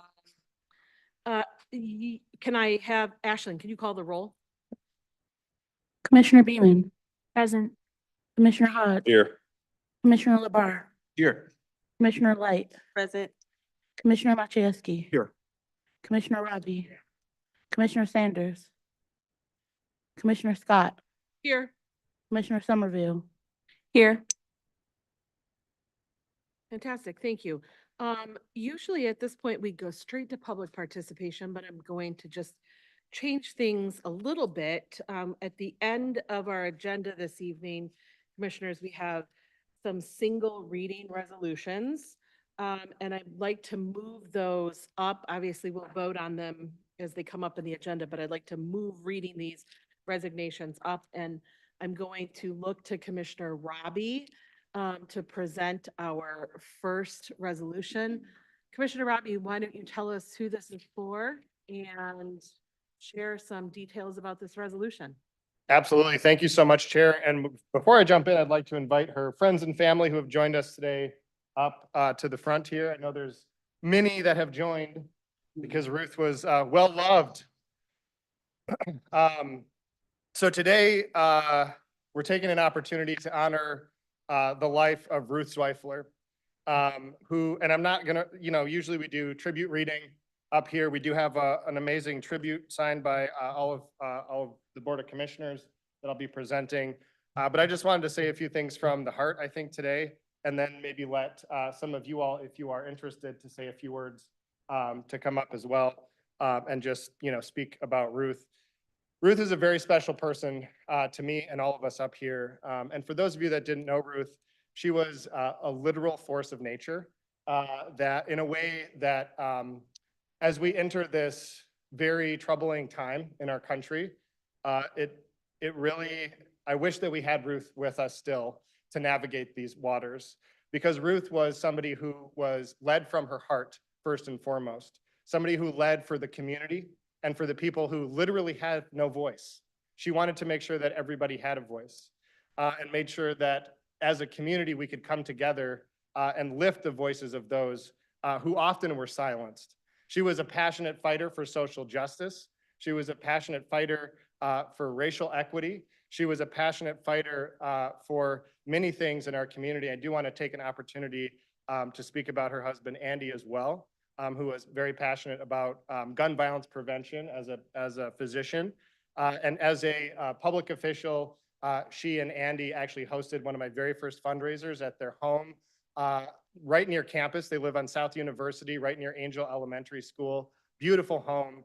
And they, for over the years that I've known them, sent me many emails and communications both encouraging me and then giving me my marching orders on what I needed to do as a county commissioner or a state representative. And they paid attention. They were engaged in our community. They came to civic functions. They helped to start nonprofits. I feel like I should read maybe some of the bits and pieces in here, but the first whereas clause, Ruth Zweifler, a trailblazing advocate for educational equity, and the founding executive director of the Student Advocacy Center of Michigan. You guys know about the Student Advocacy Center. Perry is here. I see the chair clapping a little bit. You guys can clap for that. Ruth did an amazing job with that.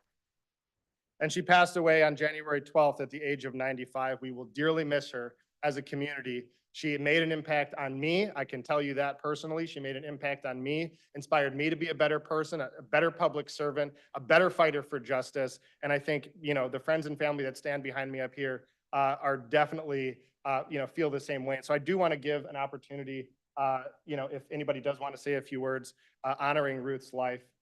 This is a very special moment, and we really appreciate that. So many have joined. And I will say, we actually don't often get this many people join to honor somebody's life. So just the fact that you're all here is very, very meaningful. So I don't know who wants to go first, but I'll invite you. I'll Yeah. take a shot at it. I'm Ruth's middle son, a younger son, middle child, Mark. And what occurs to me, first of all, very grateful to Youssef and the commission for this honor and this recognition. And really, looking back at old documents and things about what it was like in the 70s when mom was working so hard and really causing a lot of trouble from a school's point of view.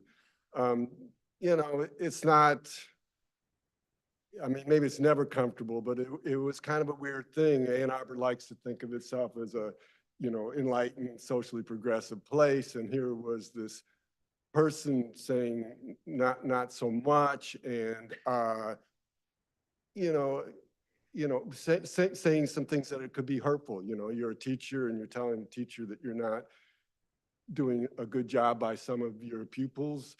It's not stuff that people like to hear. So, I mean, she had a lot of, I don't think she had that many friends when she was, doing that work.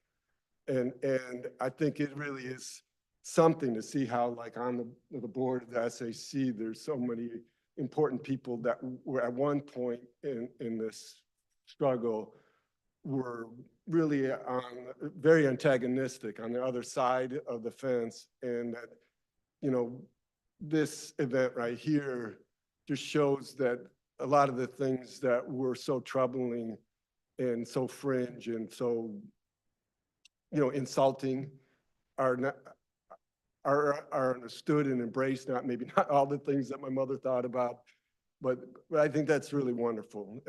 And that means so much, so much the credit goes to Perry with the building up of SAC, but just the attitude about how we treat kids and remembering that they are kids. And so thank you very much. Thank you. Thank you so much. Would anybody else like to? I would say something real quick. Yeah.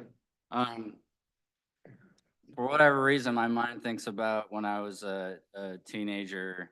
She invited me to go to Washington to a peace protest during the sort of Iraq War era. And it's so interesting in retrospect because I didn't really have context for it then, but thinking back on it so many years later and knowing, having a more grasp of my grandma's history with protests and especially her strong belief in peace. And I don't know, it's kind of like she was teaching me a valuable lesson about showing up when things matter and being loud, and frankly, even if nothing happens, at least you showed up and raise your voice. So it's a really cool legacy, and it's pretty awesome that I got to experience that. So I'd like to thank my grandma for that, and thank you guys. Anybody else? Is that okay if I? Hi, everybody. Good to see you guys. It's been a minute since I've been here. Wasn't planning on saying anything, but I think just in this moment of when we are, like, this is someone who's a North Star. I saw many of you guys at the service for Catherine McClary last week. And in a similar vein, right? Just someone who really changed a lot of people's lives. But what I loved about Ruth always is that she said we should listen to young people, we should love them. That's a charge, right, to carry us forward in this moment that I think is so anti-child, it's unbelievable to me. So I hope y'all keep that in your hearts too. I know you do that, and sorry, I haven't had to speak publicly about her yet, so we're all still processing our grief. She was a huge part of my life for more than half of my life. And I wouldn't be here running Student Advocacy Center if I hadn't have met her as a newspaper reporter just before the United Way building got on fire and they lost their offices. The county's been a wonderful partner that really believes in children. And I think we've been reflecting a lot on what has changed over her life in this work. And I was just reading an article about juvenile justice rates and how we don't treat so many children as criminals and just the things that have happened even in the last 50 years. We still have a lot of work to do for sure. But if we keep that as our North Star, are we listening to young people? Do we love them? Like, what does that really mean? How are we living that out in policy? That's what I want to leave you with. Sorry that I got a little emotional. Sorry, not sorry. I'll just close it off then by just thanking all of you once again for being here. And as you have heard from the folks that spoke, from the family and friends, Ruth was a North Star for our community. And in this time now where we need moral guidance as a country, Ruth, like, you know, I know she was your actual grandmother, but she kind of felt like a grandmother to me too, in terms of her guidance that she gave me, and I think gave many people in our community. And so I'm sure that Ruth would say, don't give me a tribute. Honor my life by going out and protesting, by going to Student Advocacy Center events. If you ever went to Telling Tales out of school, she would be at every one of those. And so that's, I think, the best way that we can honor Ruth's life is continuing her legacy of struggle for justice on a path of greater morality for our country. And so I will just close by saying the end of the resolution. Now therefore be it resolved that the Washtenaw County Board of Commissioners honors the life and legacy of Ruth Zweifler, expressing profound gratitude for her extraordinary contributions to the children and families of Washtenaw County and recognizing her as a beacon of hope, justice, and compassion. Thank you.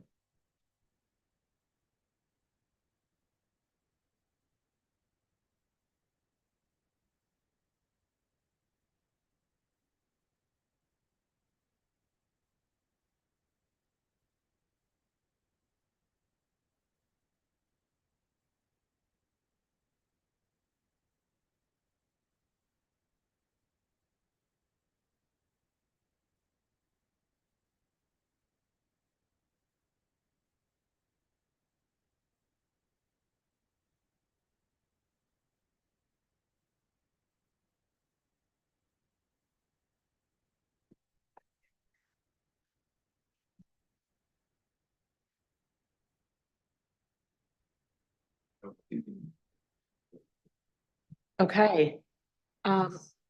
Justin, would you like to present our next resolution to Laura Bowman? Bauman. Did I say it incorrectly? Bauman. Sorry, Laura. Justin, go ahead. All right.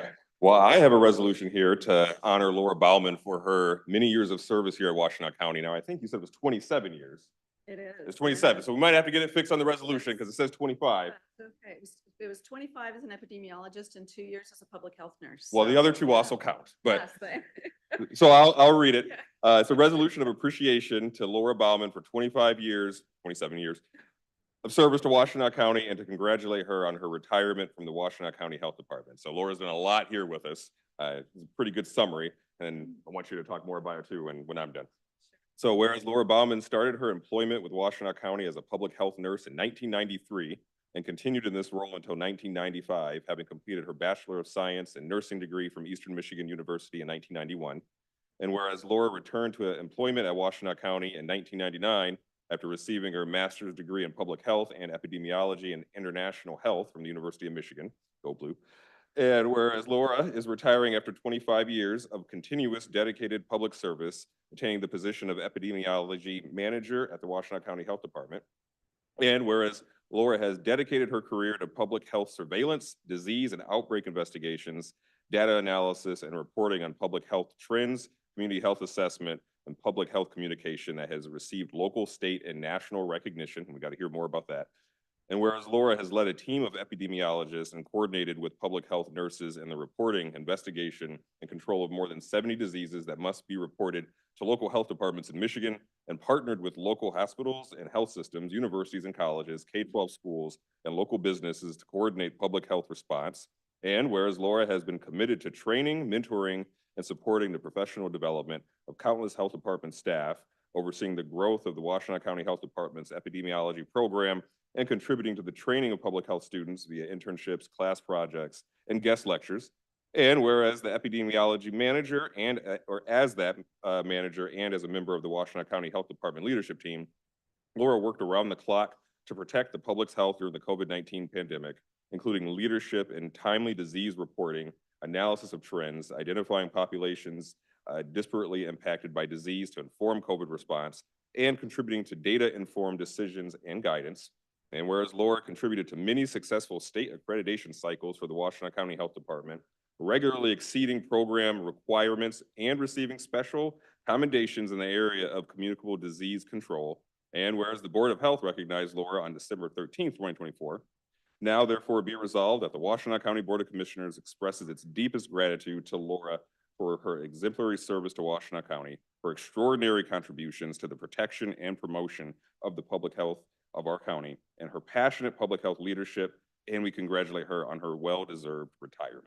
Very, very well-deserved.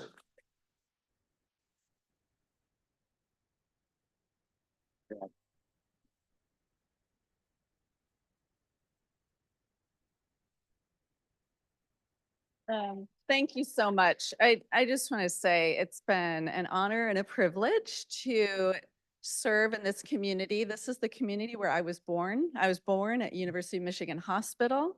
I went through Ann Arbor Public Schools. I'm a Pioneer High School graduate, undergrad at Eastern Michigan, and grad school at U of M. And so this is the community that raised me, where I am raising my daughter. My parents live in this community, and I can't tell you how amazing it is to be able to give back and to be a public servant in Washtenaw County, and to, to have co-chair the outbreak team in Washtenaw County along with Kristen Schweighofer, who's here as well. She and I co-chaired together for almost 25 years. And I have to say, of course, COVID was the mother of all outbreaks. But again, I can't imagine a better place to practice public health than Washtenaw County in this community, that people listened. Not everybody, but for the most part, people listened, and that our community came together and we saved lives and we made an incredible difference. So thank you, and keep up the good work. As we all know, there's a lot of work to be done, and thank you.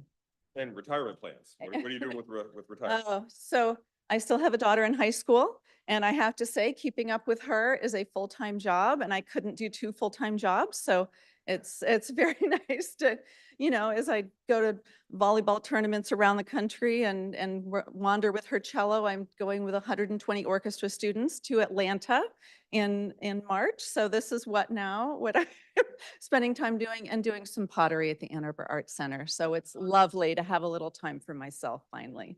Thank you. Right, congratulations. Thank you.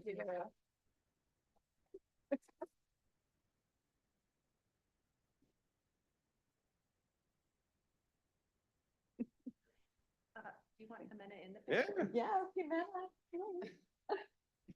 And Juan. And Dr. Marquez, please, yes.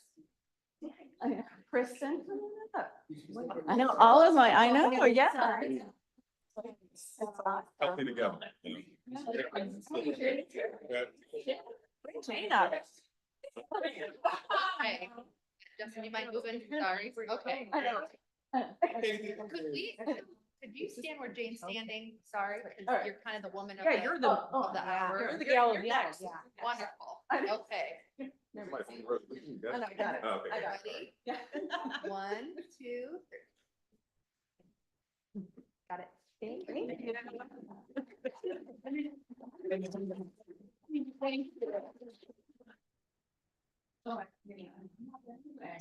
Okay, I've changed position in the room.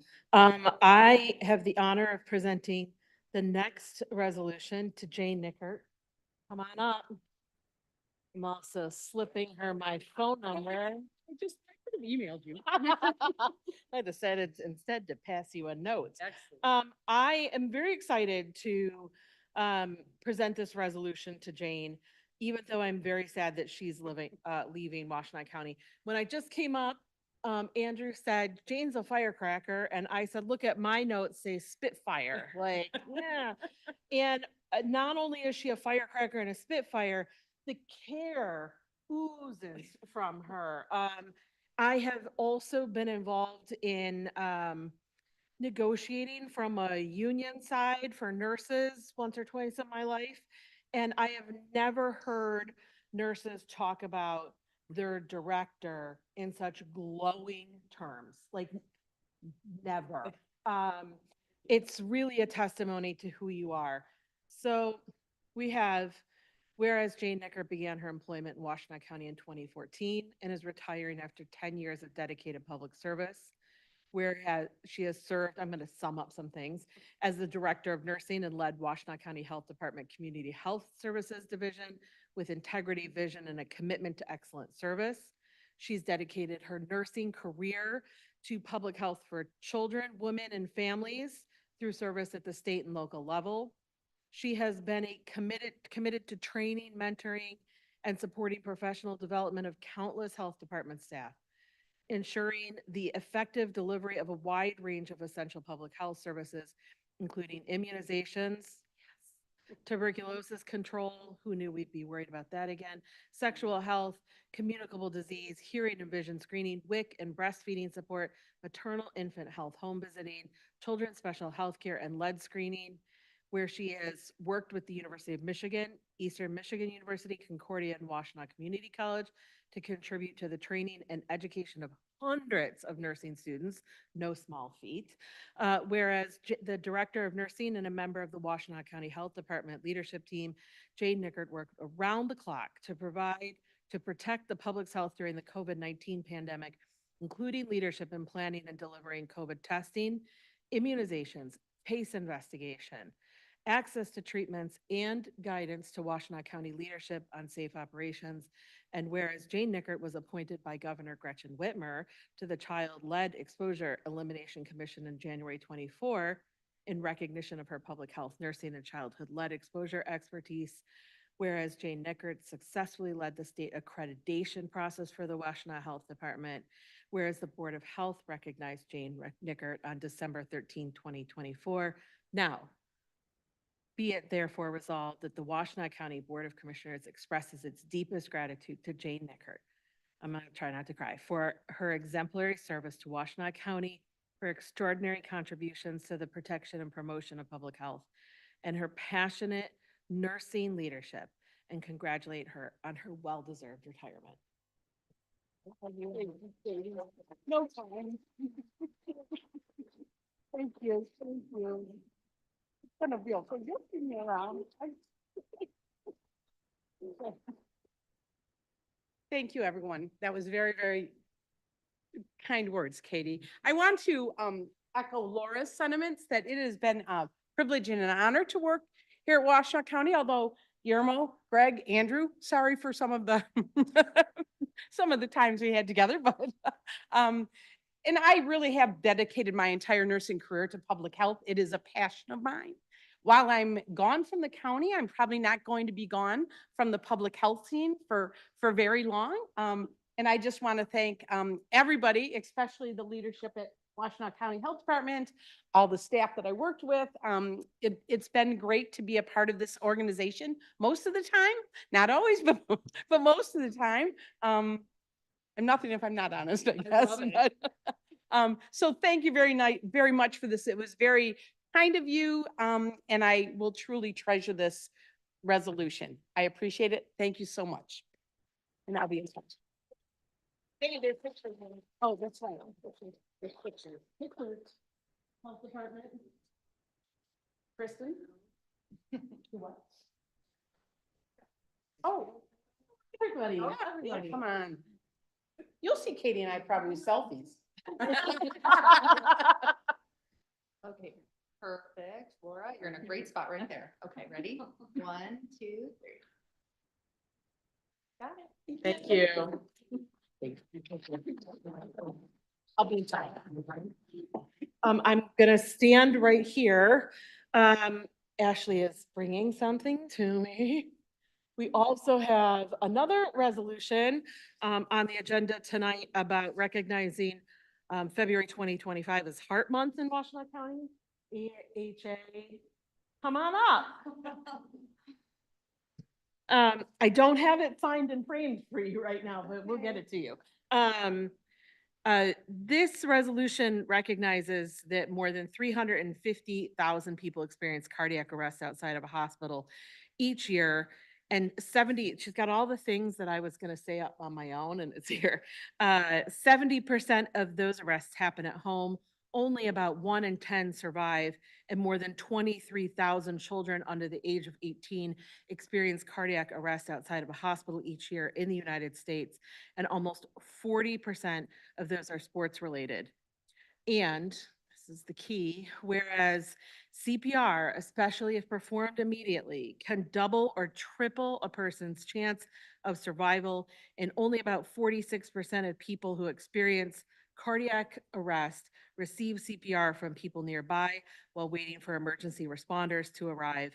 And whereas there are effective solutions to this problem, awareness and education to have cardiac emergency response plans in place, CPR education, and an automated external defibrillator training and accessibility, which, by the way, where is our AAD?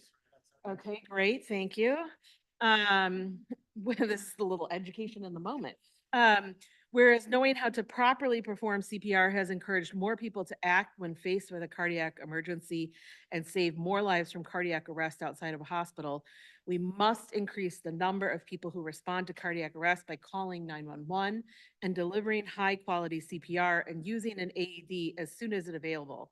And whereas the American Heart Association has set a goal of doubling the survival from cardiac arrest by 2030 by turning bystanders into lifesavers so that everyone everywhere is prepared and empowered to become a vital link in the chain of survival and provide CPR in response to a cardiac emergency. And now therefore be it resolved.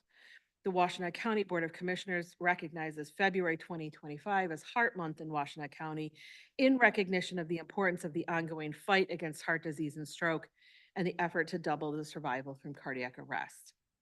I do want to say that a lot of these statistics are things I was going to call to light too. I want to note that a heart attack, people will say like a heart attack, it's different than a cardiac arrest. These guys know this. A cardiac arrest, a heart attack is a blockage in your heart, and a cardiac arrest is where somebody actually becomes unresponsive. This and the CDC, as noted here, why they were still allowed to count numbers, to count real numbers, noted that there were about 350,000 people a year who have this happen, which means there are hundreds of thousands of people. It happens right here in our own community. It is learning bystander CPR and not being scared of the AED is a huge thing that I would like to have accomplished in Washtenaw County over the next 4 years of our term together as commissioners. It is really not as scary as you think. You put your hands on somebody's chest and you push hard and you push fast. We have in our packet songs that you can sing to get the beat right. You can sing Staying Alive. Don't sing another one, Bites the Dust, but that does give you the right amount of beats. Staying Alive is a much better song to sing. It is also an equity issue because African Americans and Hispanic Latinos are less likely to receive hands-only CPR or bystander CPR than any other community. I looked today at the AHA website and I'm like, I think I'm going to buy the dummy to try to start training people and doing this because it is just about not being scared. As a nurse in a cardiac unit and who's worked ICU for her entire nursing life, I can tell you I was a little bit scared the first time I had to we call it getting on somebody's chest. The first time I had to do that, it was scary. And so I don't want to deny that it's scary for people to think about learning to do this, but the impact for your loved one or the person that you're walking by in their family is huge. So hopefully we'll be able to get this moving. I want to thank you for your advocacy in declaring this Heart Month and wonder if you have anything to say so I can stop talking now.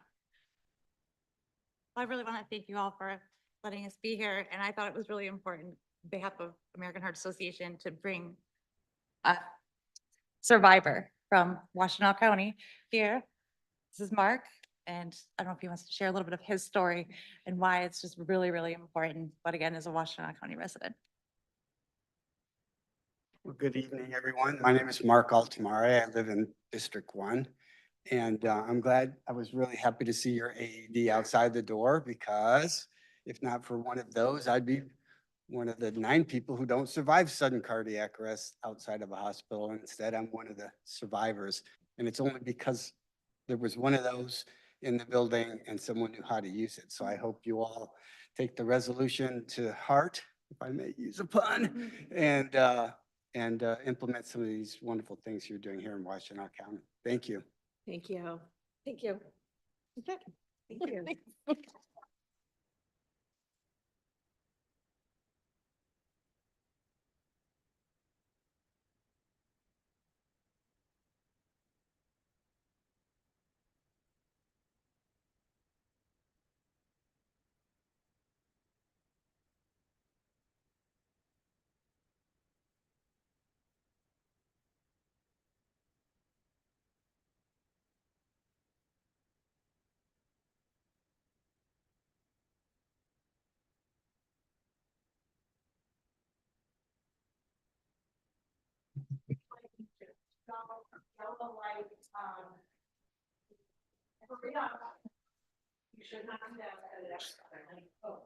You should not do that at an actual light, but it means your time is almost up.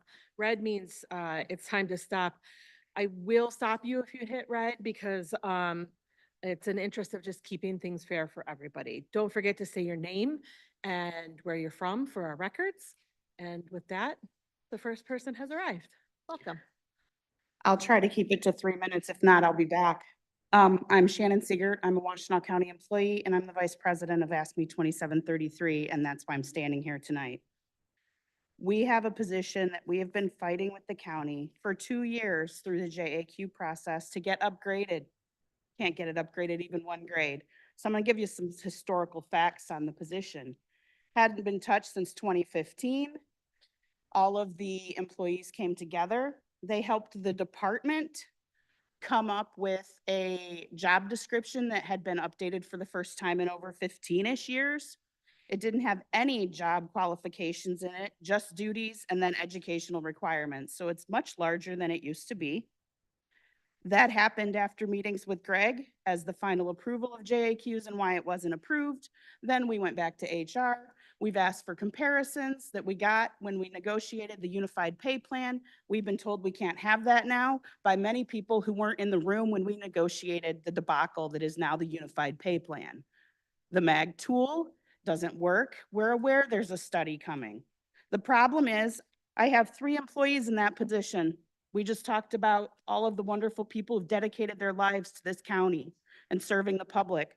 One of them has 30+ years in the position, one's at 24 and one's almost at 20. And I want this board to tell me how you can sit here tonight and approve another administration increase of 8 pay grades due to the bulk and the workload on one person. I want you to tell those 3 people that have dedicated their entire career to this county where the justification for that comes from. They want to know. We're still fighting, and I'm not stopping because I'm tired of being told by people who were not in that negotiation room that I can't have what we've already been given.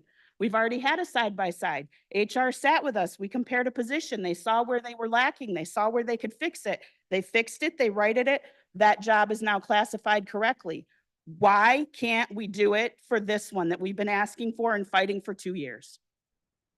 It's ridiculous. And why don't these positions in administration have to wait for the study that's happening this year? And what happens after we boost someone that's not even supervising anyone yet and we hire someone under them? Why can't we stay a manager? All these questions are coming at us as the leaders of this union, and I don't have the answers because I don't understand it either. They've dedicated their lives. The job is find one job in this county that hasn't changed in the last 15 years. I dare you. It doesn't exist. The times have changed. Then we have the fact that before the unified pay plan, they were the 6th tier from the bottom of the lowest paid employees in this county. Now they're only the second because we rolled everyone up and caused a huge compression problem. Did we need to get rid of those lowest pay grades? Absolutely. They were disgraceful. But now you have someone who came to this county and dedicated their career 6 pay grades higher than the bottom. Now they are the bottom. And now they're trying to get us to explain to them how someone in administration can get an 8-step increase. 8. That's insanity to them. And we don't have answers for them because we don't have the answers because we can't get them. We keep getting told, no, that's your right. Go to the board, do this, do that. We're going to keep coming. This isn't right. We're not talking about multiple positions. We're not talking about every JAQ filed. We've been fighting one for 2 years.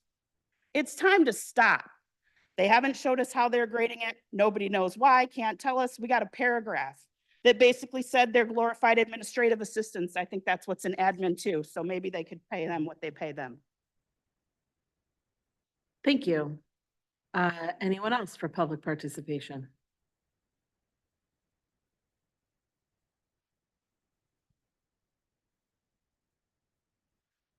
Good evening, commissioners, and everyone else that's in this room too. Give me a second. Sorry, everybody knows that I'm hard of hearing, so I'm actually listening to the meeting through my phone and my hearing aid. So my name is Mary Campbell. I am the president of AFSCME's Local 2733. I do work for Washtenaw County, obviously. I do not live in Washtenaw County. I used to say I can't afford to live in Washtenaw County. Getting there, but I'm not there yet. Still working 2 full-time jobs just to make ends meet. So I want to touch a little bit on exactly what the vice president was just talking about. So the commissioners were all behind the county going to a unified pay plan to put everybody on the same type of pay plan to make it equal. So you kind of knew what was going on. It was imperative that 2733 go to this pay plan. I didn't believe in the pay plan. I can't say that, pay plan. I didn't really believe in the pay plan.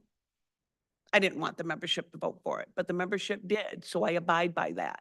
The problem is the things that were talked about in those negotiation meetings for the unified pay plan and to be able to use the MAG proprietary tool that they use to grade those positions is unknown. When we were negotiating, the director, the HR director then had assured the union, if you have any problems with the way that something's graded and you don't understand, we'll sit down with you. She even did that with one of the pay grades with a position over in the courts and another one, and sat down and graded them and showed us what was being done and how they would do it. So we have some questions about a particular position in the prosecuting attorney's office and trying to upgrade it 1 pay grade based on what they do, the type of work they do, not the amount of work that they do, but the type of work that they do, because that's what we get told all the time by HR. Is it's not the amount of work that you do, it's the type of work that you do that moves you a pay grade or 2 or 3 or 4. Yes, I'm shocked at somebody in administration moving up 8 pay grades as well. A little shocked. I've asked multiple times in multiple meetings with the HR director to show us, to do a comparison on another job with the prosecuting attorney's legal assistants and another position in community economic and development to understand why one is higher than the other. One that's 100% remote, never comes in contact with the public, and this one does as a lower pay grade and does mouth swabs for DNA testing. But it's a lower pay grade. I'm never going to understand that. So I've only asked HR, just show us, help me understand. The answer is no. And I'm not understanding that. And I want you guys to help me understand why HR cannot sit down with us and show us how they're grading a job. Maybe they're not understanding something in the resume. Maybe it needs to be explained, just as the previous HR director said, I didn't understand that about that job and about the hazards that they went through. That was the court position and what they went through. It was explained, oh, well, that's different. It didn't look like that on paper. They don't want to hear it. The answer is a straight no. Not understanding. Help me understand how somebody can't get raised 1 pay grade, someone else can 8 pay grades based on the amount of work that they do and how much they have to do, not necessarily the type of work that they do. Thank you, commissioners, for listening to me tonight. Oh, and congratulations, Ruth and Laura.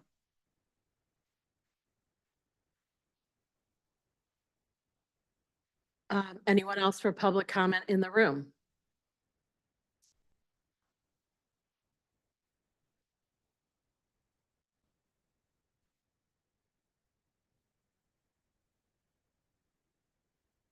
Thank you for having me, Jeremy Haley, Ypsi Township.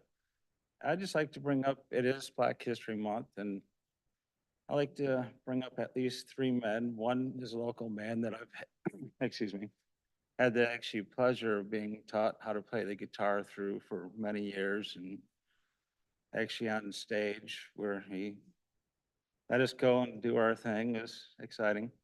His name is Johnny Lawrence. He was born born and raised in Ypsilanti and Jefferson First. And for the last 4 summers, he's been putting on a summer jazz festival at Ford Lake Park in Ypsi Township. It's all made free to the public to enter except for the admission to get into the park, which is $10. But I'm asking, because he's trying to do something good for the community and doesn't charge people. If there's anything you, as the Board of Commissioners, can do to help him out in any kind of funds, he don't know I'm up here asking. He's still in Florida with warmer weather. But if there's anything you can do for him and his organization to help keep that free, that would be really awesome. Because I've been experiencing it all last summer, and it was a great event. The other man I like to bring up is Thomas Sowell, American economist. I kind of wished I'd learned about him a little bit earlier than that I did, but just listen to what he's done, how he grew up, and who he had become, and who he is now, and to listen to the works he's put out is exceptional. I know this last one's going to sound really funny, but it's Judge Joe Brown. All right. And since he's retired and been out doing interviews to listen to how he grew up, become an attorney, become a judge, and become who he is today is awesome. And especially to hear the case where he actually was one of the attorneys working on the assassination of MLK. And what he learned through the whole thing and stuff that you wouldn't hear through other things, and what he did through his law career. But I just like to bring those 3 men up, especially Johnny Lawrence. He's a local man who's done a lot for the community and still continues to do a lot for the community. And if you could just do a little bit for him, that'd be great. Thank you. Thank you.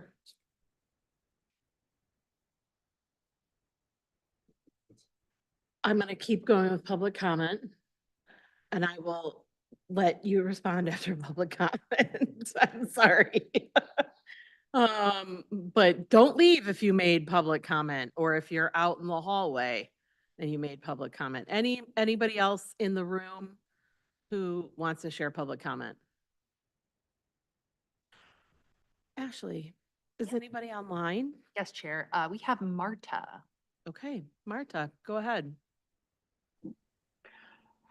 Good evening. I see my pictures. Okay. My name is Marta Larson, and I'm a resident of Northfield Township, which is District 2. As you're probably aware, I'm a member of the County Commission on Aging, but I want to be clear that what I have to say tonight is not on behalf of the Commission on Aging, but rather my view as an individual citizen. I reviewed your resolution of May 1st, 2024 regarding planning and reporting on millage dollars. This is a good step, but not all data is reported by age, so we have no way to study services to aging adults. For example, the OCED Continuum of Care report in today's meeting packet only mentions client age in the permanent supportive housing section. It would be helpful to include data about aging adults in the entire data review. This information is likely to be of assistance in discussions about how to proceed with implementing the new millage for senior services.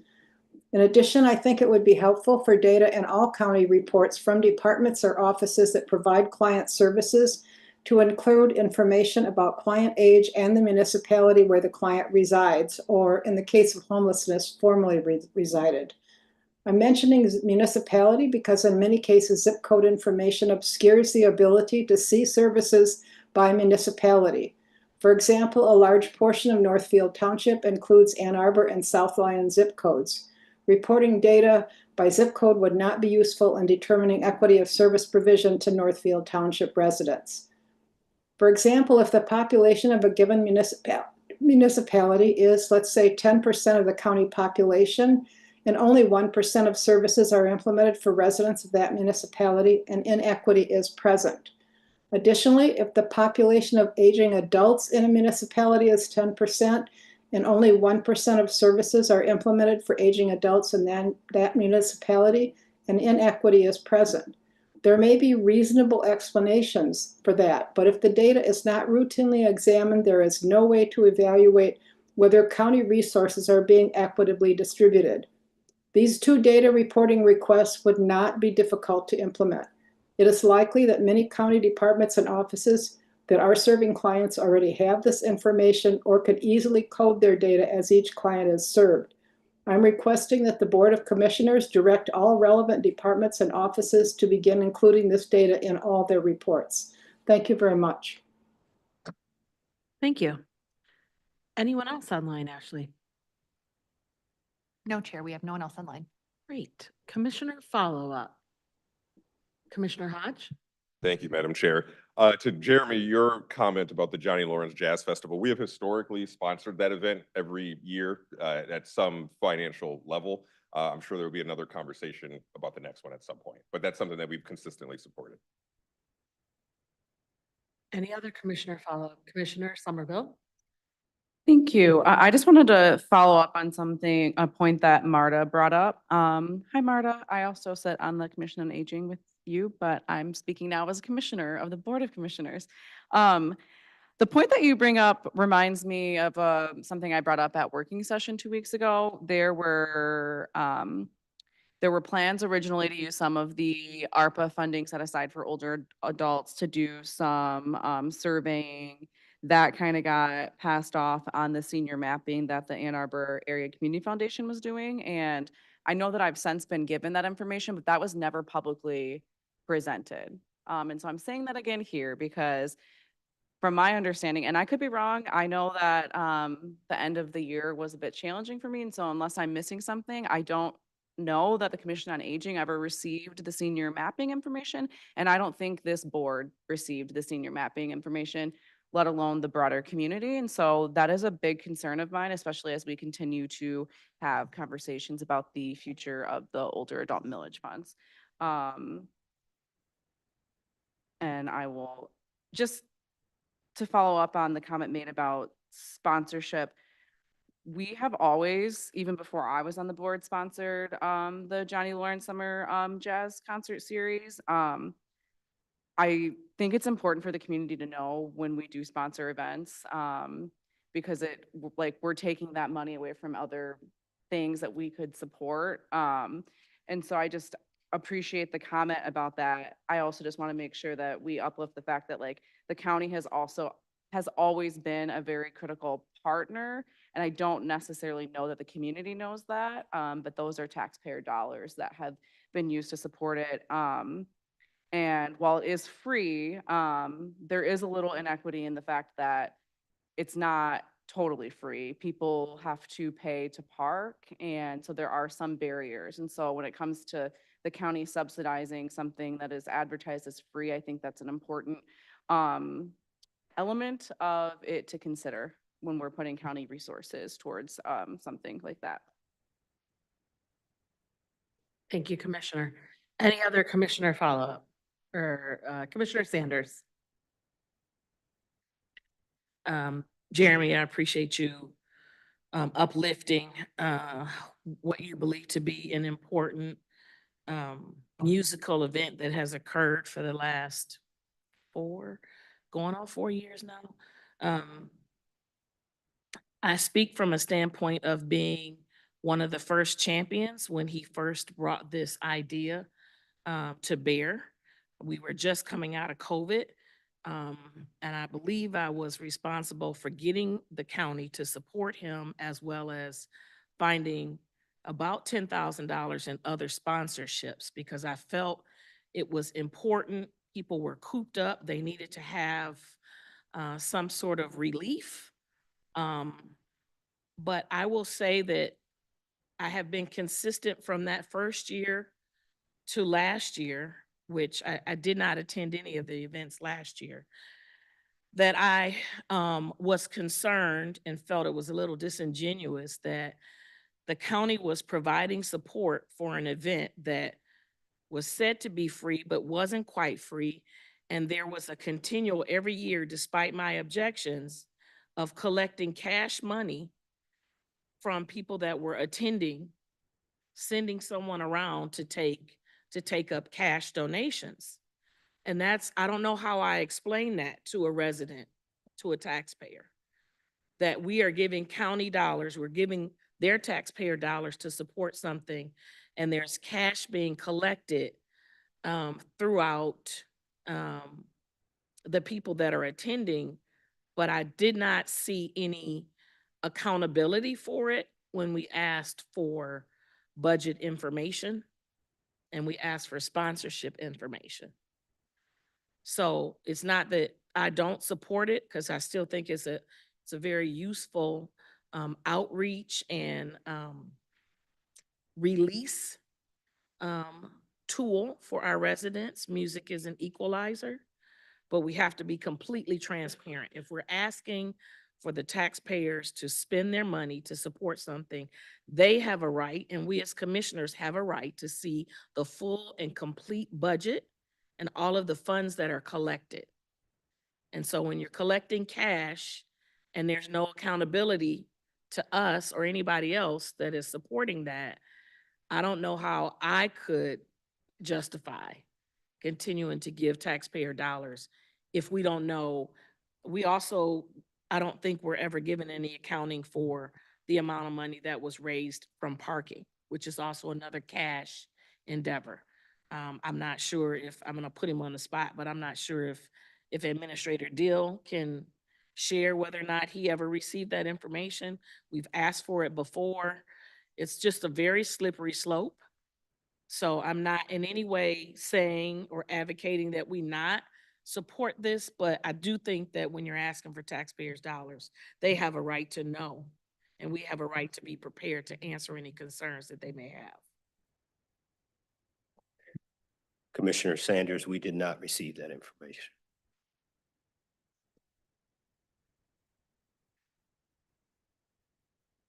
Commissioner Sanders, does that conclude your comments? I'm done. Thank you. Any other commissioner follow-up to public participation?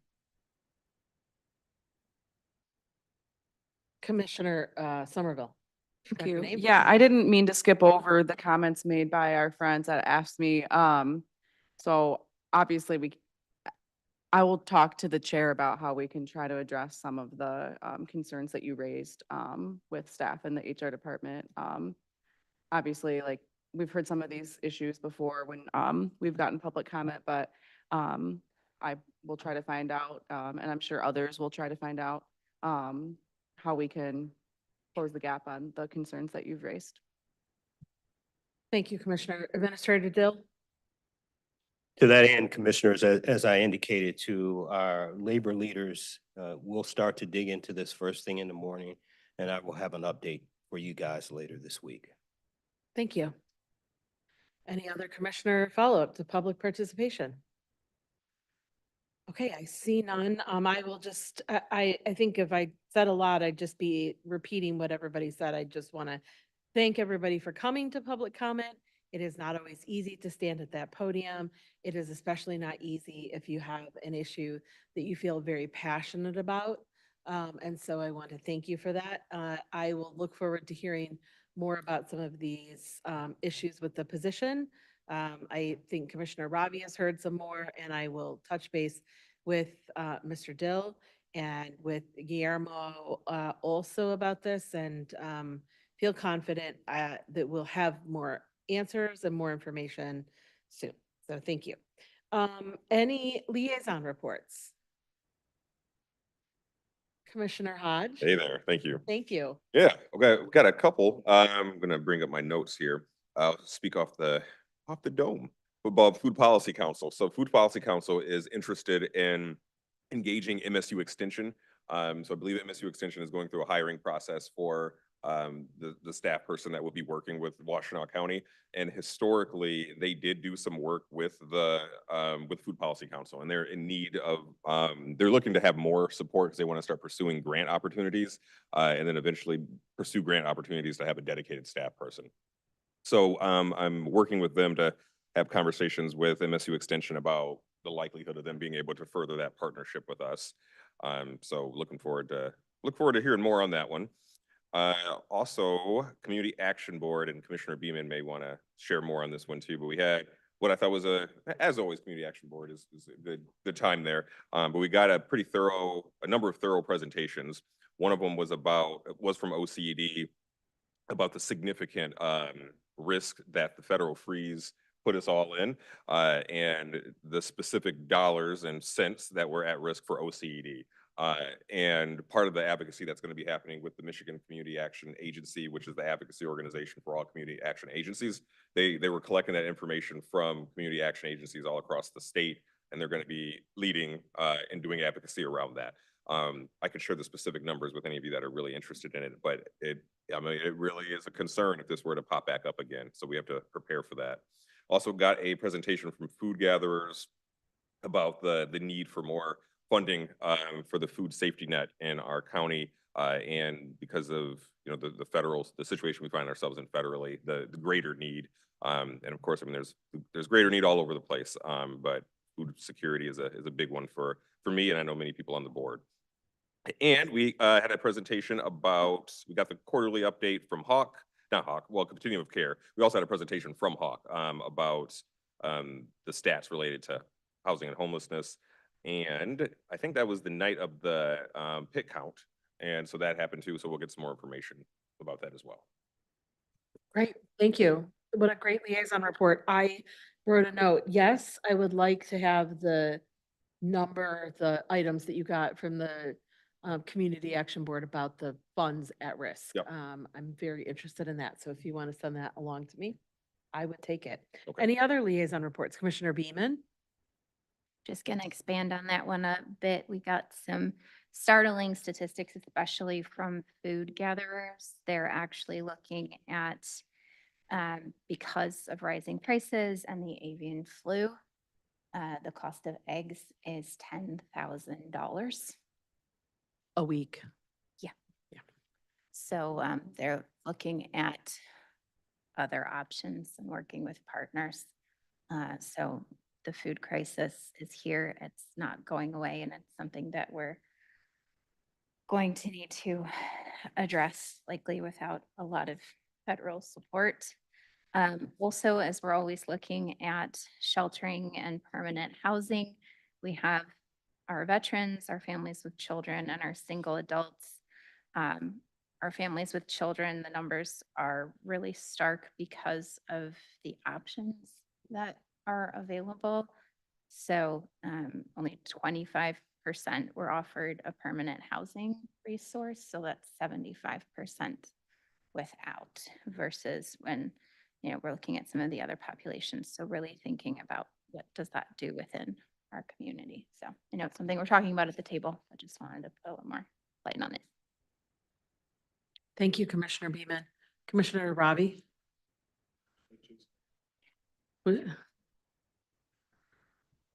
I was gonna make a dumb comment, but I was just, I mean, the price of eggs thing. I'm really shocked to hear that because I really thought that when President Trump came into office, that the price of eggs would go down. There were promises made, apparently not kept. Sounds like the price of eggs is still pretty high in America these days. It's actually gone up. Thanks, Not the- President Trump. It's not the golden age of eggs, It's not the apparently. golden age of eggs. So that was the comment I wanted to make. Thank you. Thanks for nothing, President Trump. Uh, Any other liaison reports at this time? Okay, we'll leave it at that. The next item on our agenda is a report from the county administrator. Mr. Dill. what's Thank you, going for us Chair. this Good evening? evening, Commissioners. Just a real quick update this evening on the work plans here in administration. As you all know, as a part of the budget process last year, I committed to being one of the first units out of the gate that talked about work plans and talked about how the resources that we have in administration would be applied. So this evening, I just a couple of slides, wanted just to provide you guys with an update on where we're at. Again, this follows the framework that was created by HR, and we hope to push out across the whole of the organization. As you all know, we exist to support programs, steward our resources, operationalize your priorities, and mitigate risk. We do this to build community and make life better for the 360,000 residents of this community. We leverage local, state, and federal agencies to do much of this.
Sorry, yeah. We took that information. I thought there was something on my chin there for a second there. We took that information and created the following grid. And it really seeks to apply a percentage of what we are doing in administration to the work of leading county government. As I said in my opening comments, we certainly expect for that to change after you all's conversation on Friday, and we will adjust accordingly. But again, this document was about our commitment during the budget process last year to make sure that you all had, that our office was leading the way and that you all had this information during the first quarter of 2025. This is some of the highlights from last year. Forget that first picture over there. I know it's creating challenges for everyone. But it speaks to the external relationships, the operation of the board priorities, and continuing to the next slide, the work of administration, those projects, and organizational planning and alignment. And again, this is meant to be pushed out at a high level. We will get this to you all in a document, and we'll update that document after the conversation on Friday.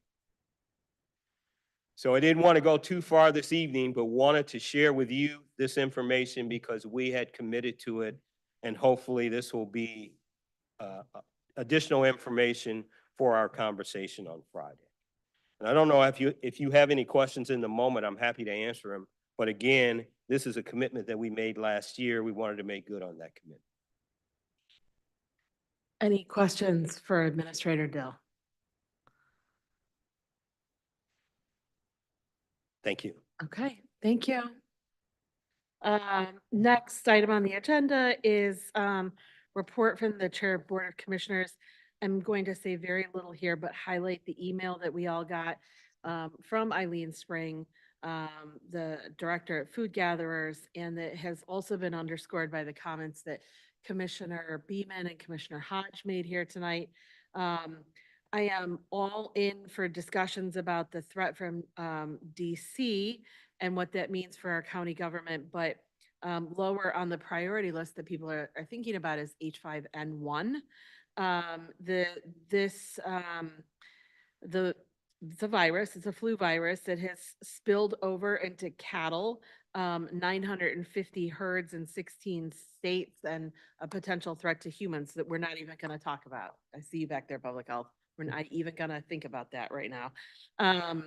But as of January 2025, 20 million egg-laying chickens have been killed. And since 20 million in last month alone. Since 2022, 148 million chickens have been killed. This is not just about the price of eggs. This is about the price of everything that industry touches, in addition to the spread into livestock. Tariffs, if they come back, are going to make it worse. Policy wonks indicated that we're at probably a disproportionate impact happening here in the state of Michigan. And this, along with mass deportations, is going to drive up the price of food even more. The price of food going up has outpaced inflation, increasing 28% since 2019. And just today I learned that at Waffle House, if you order an egg, there is a 50% surcharge on that egg that you order. So I say all this tonight to just highlight the pressing needs that we have in the county in many areas, including food and food insecurity. At last report, maybe we have 12.5% of this county food insecure. My guess is that will go up in this year of 2025. And I also want to just think about this to focus this discussion a little bit on that threat, and in particular when we've talked about our seniors, or as I should be saying, aging adults. Is that correct, Commissioner Maciejewski? Older adults. Okay.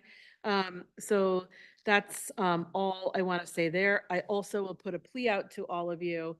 I still need commissioners on several committees: Environment, VIBA, and the roads.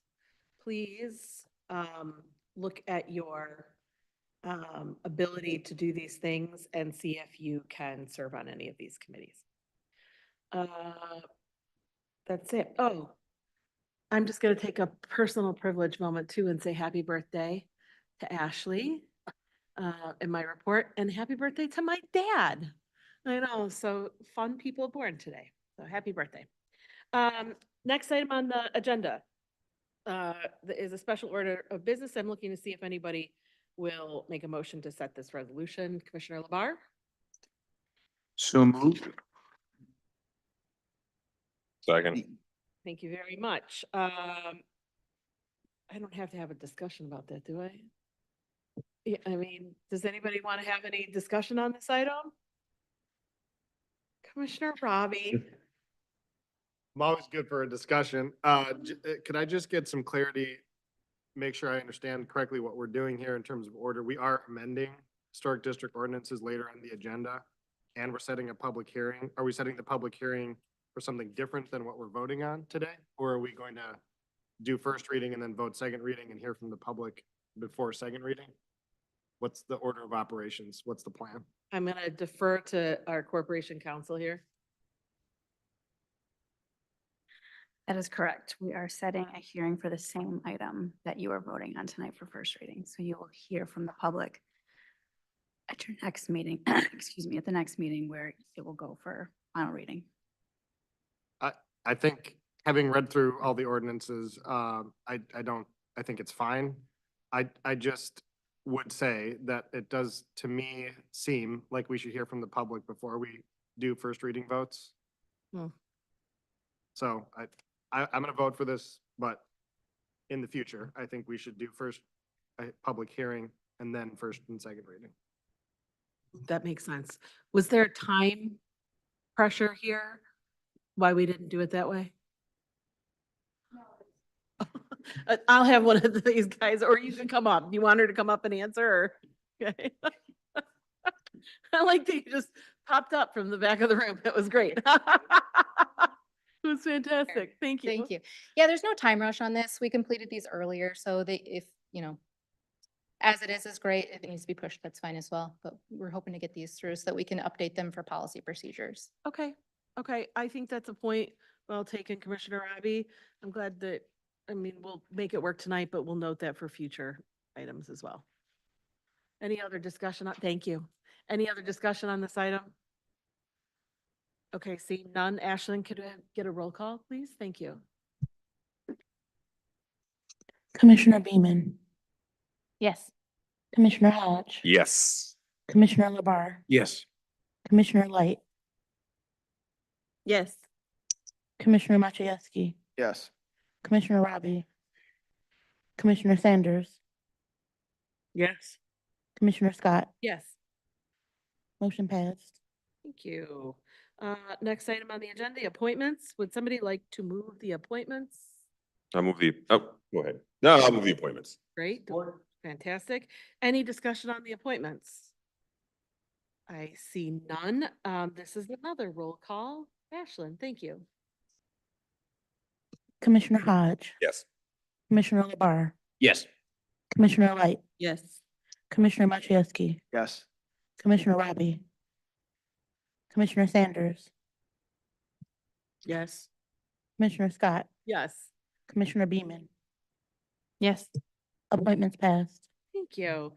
And the consent agenda. Who would like to move the consent agenda? Great. Do I have a second? Support. Thank you. Any discussion on the consent agenda? I do have something to say about the consent agenda. In the consent agenda, we have communications.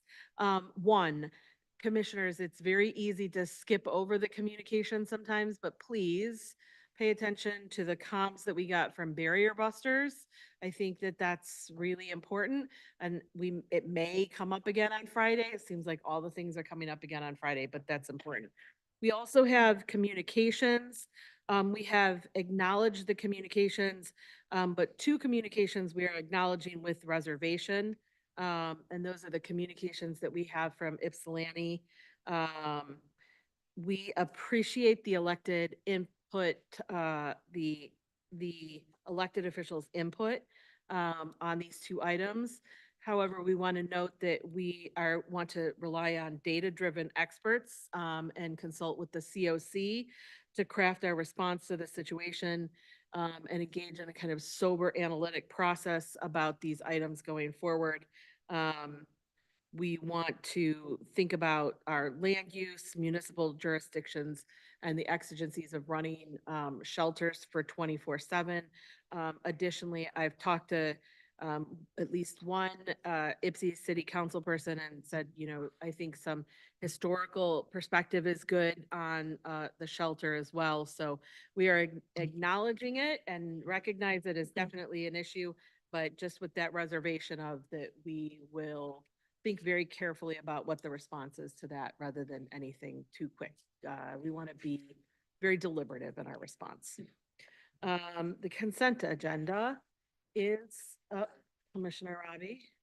So are you responding to their, We'll respond, but I'm acknowledging that with the reservation of everything I just said.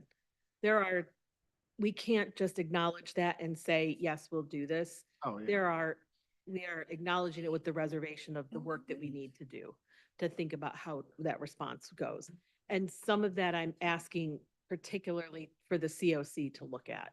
I guess, my only thing I'd say is like, I think typically when we have varied our responses to communications we've gotten, it's been something that's like a pretty clear, it's Livingston County or something like that, that's sending us something that's, egregious.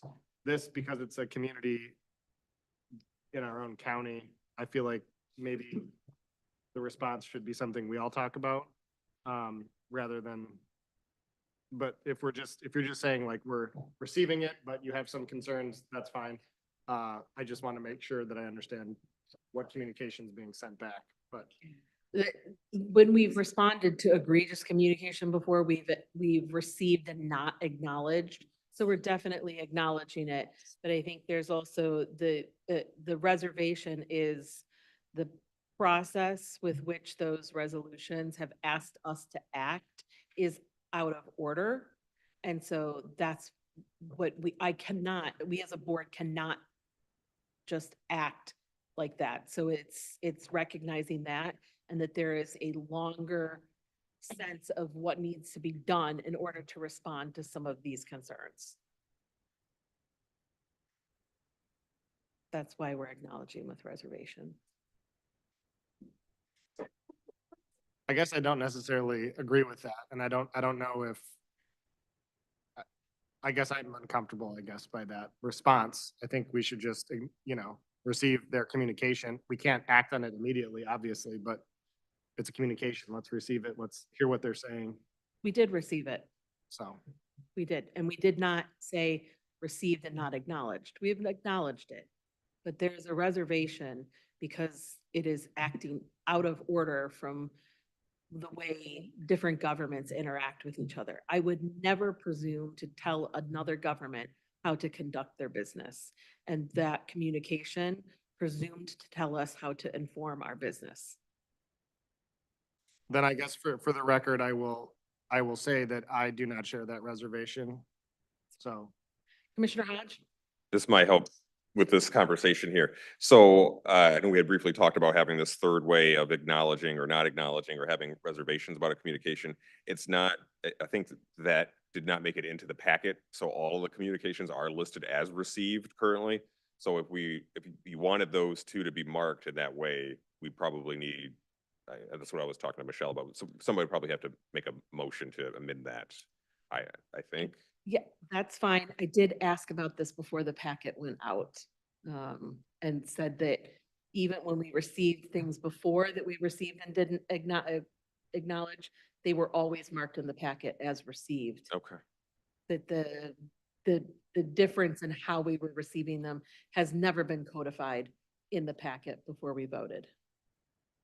That's the response that I got when I asked that very question myself. I'm gonna double check that because I don't know. And if I'm wrong about it, I will say I was wrong, but I'm double check that.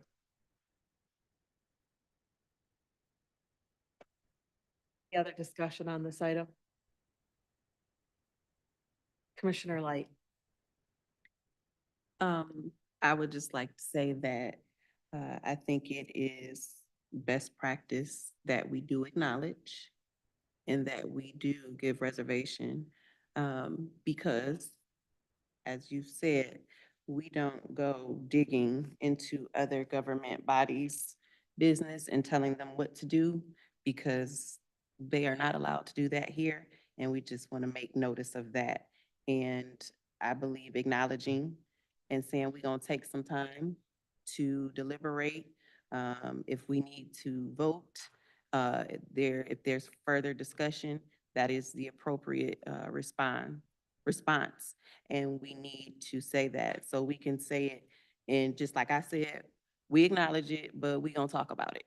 And we may have to vote about it depending on what we have to talk about. So we can't just not say, okay, we've acknowledged it, but then they're gonna say, well, okay, you acknowledged it, then what? So we've acknowledged it with reservations. We gotta talk about it. And nobody can tell this body, how fast or slow we need to go, because we do things based on policy, and we have board rules, and that's what we'll do. Thank you, Commissioner. Any other comment? Commissioner Labar? Chair, the term acknowledged with reservation, I think, is listed out either in Robert's rules or some practice at some other body somewhere historically it's come up. I read it the way Commissioner Light just referenced. I take it as a serious communication, but I think it presumes that the answer to that question is sort of outlined in a way that can't be questioned or analyzed in the resolution they passed. I want to be helpful, but I don't know the answer. And so to me, I'm okay with this. I don't, Commissioner Robbie, I don't view it as an antagonism, but rather an effort to sort of, acknowledge, but say, I'm not quite there yet in terms of the prescribed solution, but I don't, yeah, thank you. Thank you. Commissioner Hodge? Thank you, Chair. So to clarify my previous remarks, so I'm looking at the resolutions or in the communications that we received on November 6, 2024. That's one of the famous Livingston County ones that we talk about, and it is marked in the packet as received but not acknowledged. And then other ones are marked accordingly, and then there are some that are marked as received and acknowledged. So that I will stop there. For the future, then that's good to know. I want to assure you, I did query about it ahead of time. I believe you. Commissioner Robbie? So how are we marking this communication? Commissioner Hodge? Currently, all of the communications we received are marked as received. So so they're all marked currently the same way, and they would stay the same way unless somebody. Will there be a communication response to the city of Ypsi, or are we just, for the purposes of this discussion, expressing that individual commissioners have some reservation about the resolution? I guess that's what I'm confused about. I mean, I would say that right now, if we, pass the consent agenda, we would just be marking all of the communications the same as they typically are. If the consent agenda is marking them all as received, they're all just being marked as received. Thank you. Any other discussion? That's a voice vote. Do I just get to do the voice vote? Okay, all those in favor, please signify by saying aye. Aye. Aye. Any opposed? Fantastic. Next, thanks for the robust discussion on that item, by the way. Next, I have the first reading. Would anybody like to move the first reading? Commissioner Labar? Thanks, Chair. Under first reading, A resolution for two group home purchases from CMH and Corp Council. B, a resolution authorizing a grant application to the Michigan Health Endowment Fund from the Health Department. C, a resolution authorizing the Health Department's mid-year budget adjustment and revised environmental health fees. And then D, a resolution adopting the amended Washtenaw County Historic Preservation Ordinance and local district ordinances from OCED. E, resolution ratifying the signature of the chair of the board on the grant application for the continuation of the secondary road patrol program, the sheriff's office. F, a resolution ratifying the signature of the chair of the board on the application of the Strategic Enforcement and Traffic Accident Prevention Program from the sheriff's office. That concludes first reading. Thank you. Do I have a support? Second. Thank you. Anybody want to pull anything? We don't actually have to pull anything. It's just a voice vote. We can. Oh, you can, okay. Does anybody want to pull anything here for separate consideration? Commissioner Sanders? E and F. E and F are pulled for separate consideration. Commissioner Light? Same, okay. Any others pulled for separate consideration? Okay, discussion on the other items not pulled. Commissioner Robbie?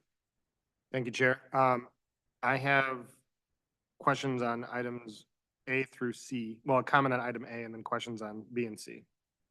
Okay. I'll start with A, my comment there to the staff from CMH that prepared this proposal. I'm very excited to see this. This is something that I think is great that the county is engaging in. I looked up both of the properties. Looks like a great deal that you're getting. I don't know if we have anybody from CMH here. We have somebody on the Online, yeah. Zoom, yep. Looks like a great deal on both of these properties. I'm particularly excited about the Ann Arbor one. It's a 2-acre parcel in a great area of town in, I believe it's Commissioner Labar's district, Scott's district. It's off of Duvarin, which is right near where you live, but maybe in her district. It's a great little area though, down there, and I'm excited that we're purchasing that home. So just generally excited about this item and excited to support it. So thank you for bringing these types of things forward, and looking forward to voting yes. I had a question on item B. Can I move to that or? Sure. I guess I read the memo, I read the resolution. I'm gonna vote yes on this. It's money, it's a grant that there's no county match. There's no reason to vote no on it, but I just want to understand what the proposal is for. There's a lot of like words and I'm trying to make sense of what the words mean.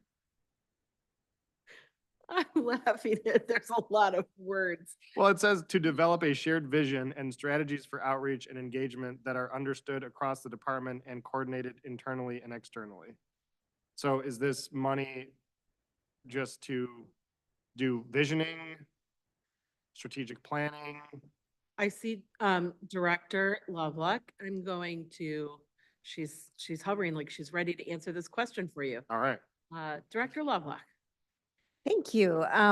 So in terms of this grant, it is to have some outside consulting to help us structure our community engagement work, and to also provide more support for that type of work.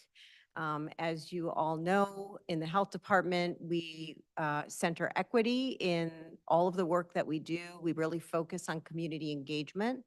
And we've run across some challenges in terms of some of the county rules, limitations that we have to follow because we believe very strongly in that community members should be compensated for their lived experience and the work that they do in partnership with the health department.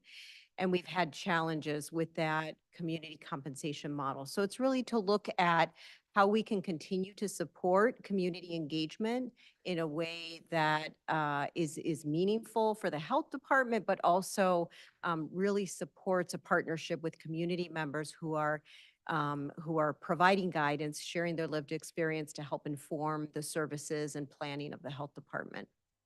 So it's like community engagement. You're gonna Yeah, hire it is a firm to help you with community engagement. Yes, and it's a capacity building grant, so it's kind of meant to look at either systems or processes, really strengthen those within an organization in a way that's sustainable and helps move the organization forward. Okay, thank you. You're welcome. Can I move on to C? Or? Do you have any questions about that way?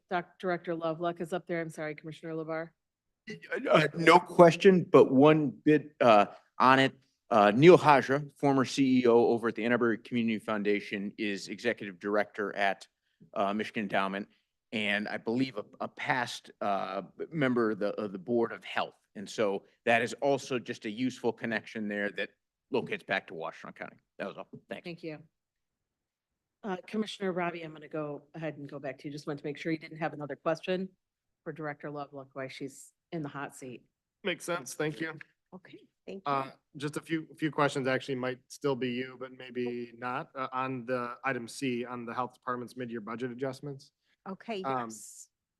I believe Jennifer is also online virtually, and we have Kristen as well and Ruth. So hopefully between all of us, we can answer your questions. Okay, cool. So just to be clear, I mean, it seemed like, make sure I understand this correctly. First of all, the position is not on the agenda. It says creating a position, but it seems like it's actually just a reclassification. Correct. Okay. Thank you. And so that was my first question. My second question is about the budget itself. It seems like this is basically cutting the budget by about $375,000. So the increase to the fees, it looked like generated about $80,000 in your estimation. And, but it still does not offset the loss in revenue in various areas. And so it looks like the total is a reduction of $375,000, and that you're offsetting that with personnel costs, it looked like. So first of all, and I'm going to ask Jennifer to chime in case I misspeak or she has anything additional to say. So first of all, this budget amendment reflects the additional funding that all of you approved. Thank you very much, to increase the maintenance of effort. And so that $600,000 increase we have used and sort of in equal parts to mitigate the original increases that we expected in environmental health fees. So those increases are less than what we anticipated. In addition, we're also using that to support some clinical operations where we have some gaps in terms of state funding that we receive, really not covering all of those expenses. And then another portion really focused on infrastructure and technology, software needs that we have in the health department. In terms of your question regarding why it seems like there's like a decrease in the budget. So when we originally presented the budget in September, we had budgeted for negotiated salary increases and bonus payments.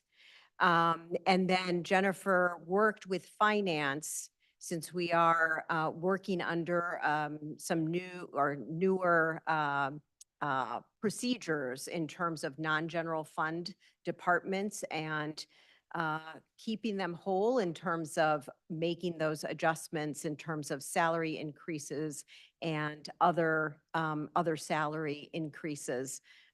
So we budgeted for those originally, and through work with county finance, we were able to get funding from general fund from the county to help cover those increases based on resolutions that have been approved by the Board of Commissioners. But If I could make one update, Jimena? Yes, thank you. I'm sorry.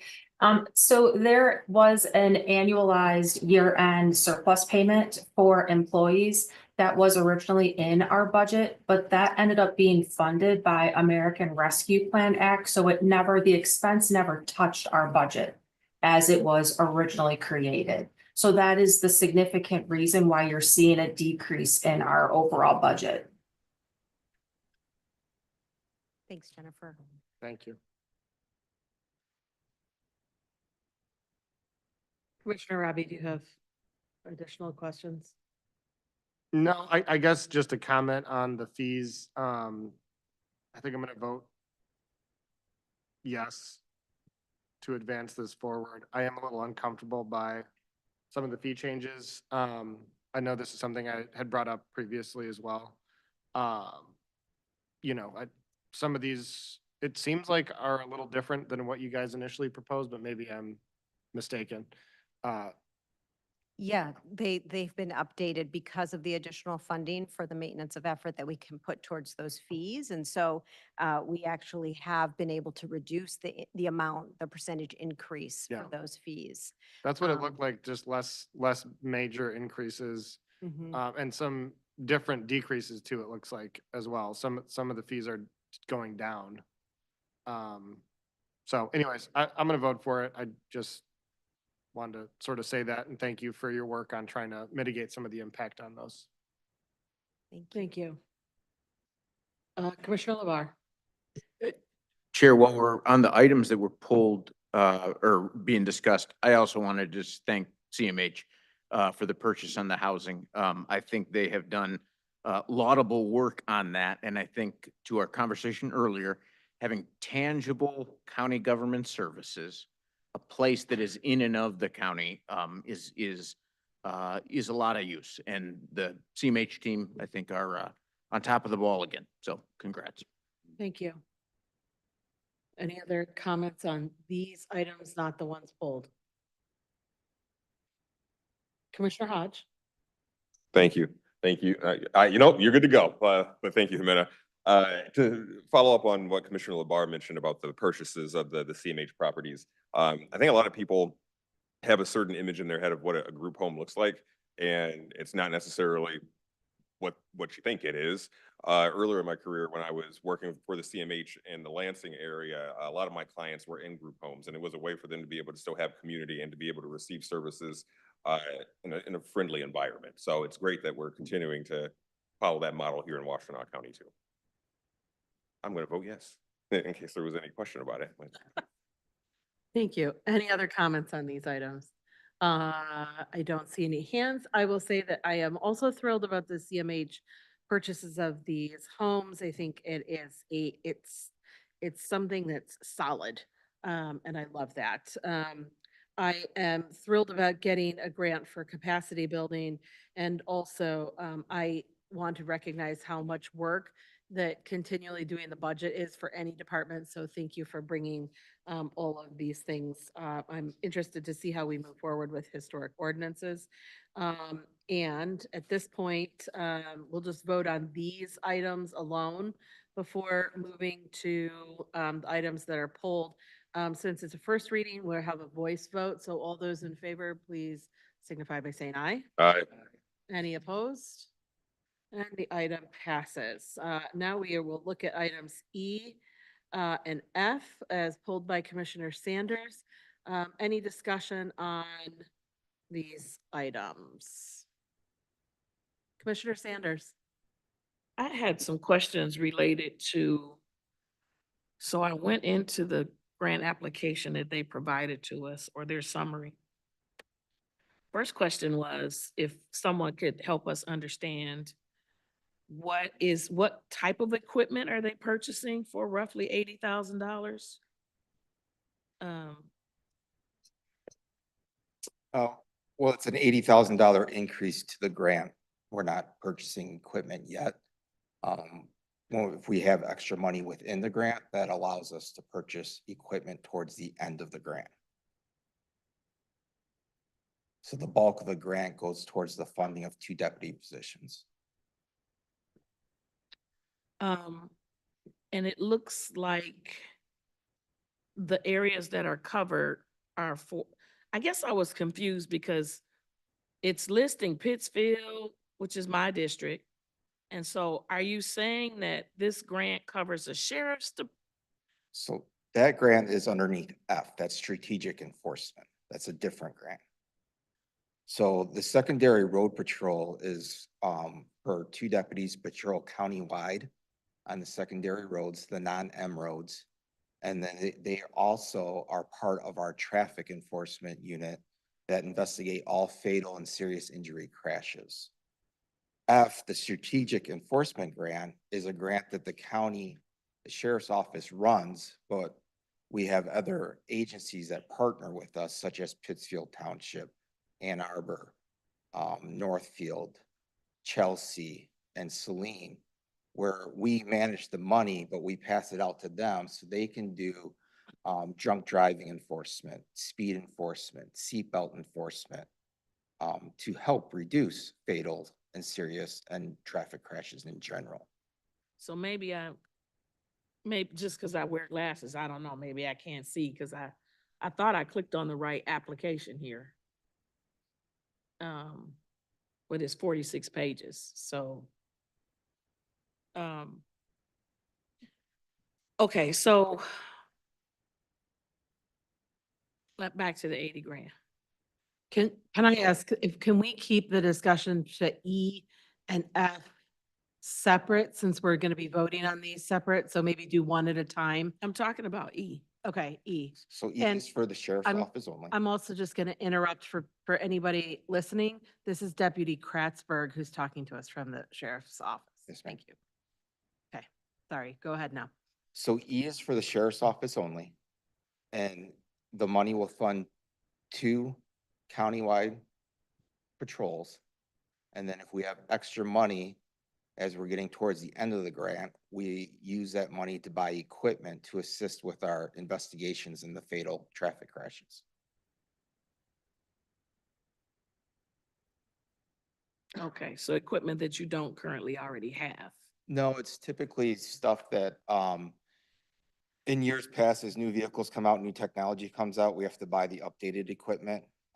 One of the main functions that we do in our investigations is we download what's called the EDR. It's the computer of the car, and that stuff is always changing. So we always have to buy the updated cables and the new equipment. A cable this long starts around $300. And that's just for one cable for one type of car. So that's what we use the equipment for, is to update that type of equipment. We have a system that's called the Faro system. It's a system that takes our measurements. We're starting to get towards the end of life and the technology in that. So that's eventually going to have to be updated. And that's where the extra money from this grant would go towards that type of equipment. For only those 2 patrols. For that, in a sense, yes. It's used for all of our fatal traffic accidents that we investigate throughout the county. It funds those 2 spots, but we have 6 members on our team. So 6 members or deputies can use that equipment, but the bulk of that grant is for funding 2 positions.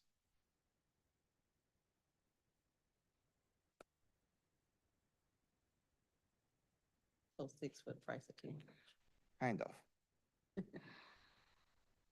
The other 4 are assigned the contract areas, and it's an agreement where something happens, they go wherever we have to go to do the investigation, just like we bring in the countywide guys to come into the contract areas to complete the investigations. That's it for me for E. Any other questions or comments on E? Commissioner Light. I was just going to, on the cover page, I was just going to ask, because it explained that it was the cost of the salary, overtime, fringe benefits, vehicle expenses, and other operating expenses. Would that be what you just explained? Equipment, our guys are given cell phones that's dedicated to them because they're on call, so it covers the cost of the cell phones. Yes. That's all. Any other questions, comments, concerns? Item E. No, I do want to say, I'm not crazy. I clicked on the highway safety grant agreement, which is E. Well, they're both ran through OHSP. Okay, so maybe we need to do a better job of labeling our documents. Okay. Any I'm other done. questions, comments, or concerns? Item E. It's still first reading. It's still on first reading. It's still first reading. So I will look for a voice vote on item E. All those in favor, please signify by saying aye. Aye. Any opposition? Okay, that item passes. Item F, any questions, comments, or concerns?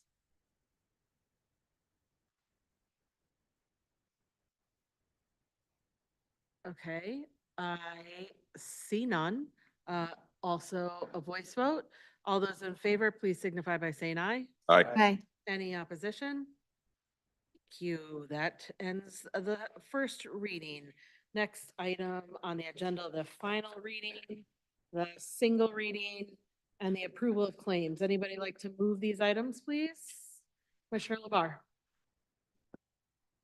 Sure, Chair. For final reading, A resolution ratifying the application to the state and local cybersecurity grant from IT. B, a resolution ratifying the application acceptance of the Bureau of Justice Assistance opioid grant from the Sheriff's Office. C, resolution reclassifying the Board of Commissioners Communications and Operations Manager Chair, you want me to read single reading while we're here or wait? No, yeah, go ahead, do them all. 3, single reading, A, resolution honoring the life and legacy of Ruth Zweifler. Resolution honoring, B, resolution honoring Jane Nickert for her 10 years of service to Washtenaw County.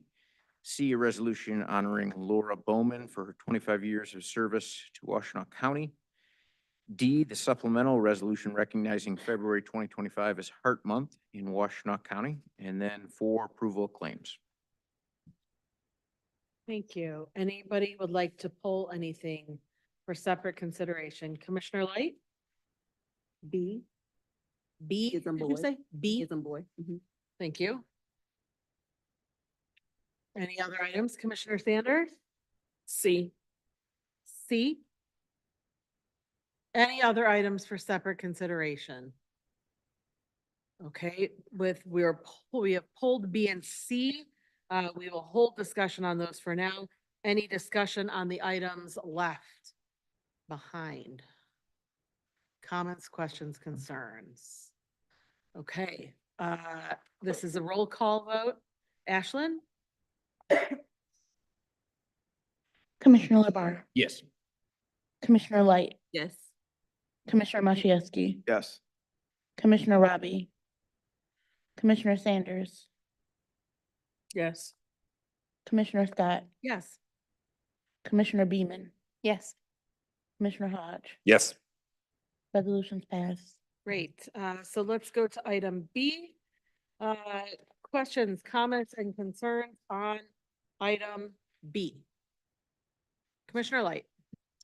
As I was looking, I just wanted some information on the organization. I'm very familiar, of course, with Avalon Housing, Don Farms, and I just have never, I haven't heard of life after incarceration, and just wanted a little more information on this agency and how they were selected, to participate.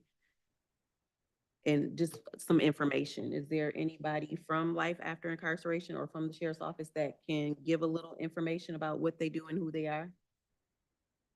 I don't know if Deputy Kretzberg, are you prepared to answer that question too? Oh, or also I've got Ashley raising her hand Yeah, too. Sheriff Dyer is on and she has her hand raised. Okay, great. You're off the hook, Kretzberg. Sheriff Dyer, go ahead. Yeah, I just double checking. This is reference the CASA grant. Yes. Okay, can you repeat the question? I would like to know about the organization Life After Incarceration. Just a little information on them. Avalon Housing and Don Farms have been participants in partnerships within the community and with the county, and I've never heard of Life After Incarceration. So just wanted some more information on this organization and how they got looped into the trio with the other two substance abuse organizations.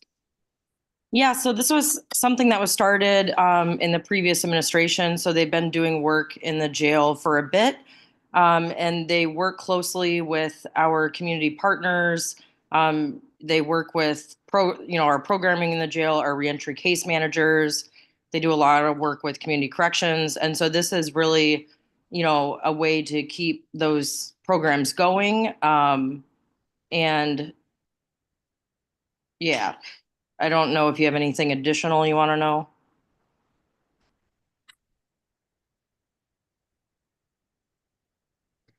Commissioner Light, sorry. Yes. Yeah. Yep. Okay. Is it equally distributed amongst the three entities, the three organizations?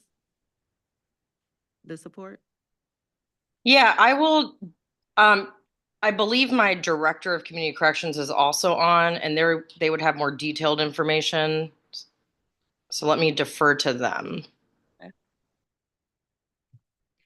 Yes, Chair. Yeah, go ahead. Thank you. yep. Thank you, Ashley. Yes, Chair. We have Renee Casey. Thank you. Renee, go ahead. Good evening, everyone. Hi. I apologize. I just jumped on. I understand that there's some questions about the COSUP grants, so happy to help wherever I can. I'm gonna have Commissioner Light just ask her question again for you since you just jumped on. Commissioner Light? Thank you. My question was, for the three organizations, is there an equal amount of support for those organizations distributed equally? And I wanted more information on the life after incarceration, of how long they've been participating with the sheriff's office. I know I was told that they were participating in the prior administration, but just wanted a little more detail on who they were, maybe when they were established, how long they've been working with the sheriff's office. Yeah, so I'll answer the distribution of funds question first. They're not distributed equally, and that is obviously due to some of the requirements and the different focus areas of the COSIP grant. So there are, obviously the partners that help support our reentry services, but the funding is specific to the programs and support that they provide, and then in alignment with the COSIP grant and the focus areas that they have. Later, life after incarceration, transition, and reentry is a community organization. It is a group of occupational therapists who actually provide occupational therapy services to individuals who are returning to the community.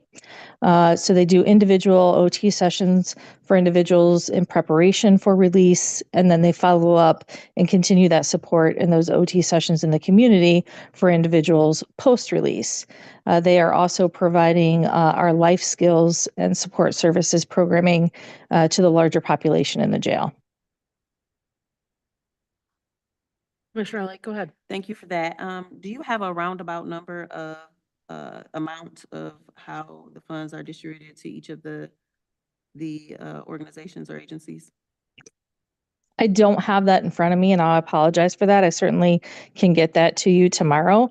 We obviously had to submit the proposed budget as part of the grant application, so we can forward that. Thank you so much. Thank you, Chair. Thank you. Other questions and concerns on this item? Okay, I will look for a roll call vote on this item. Thank you, Ashlyn. Commissioner Light, Yes. Commissioner Machewski, Yes.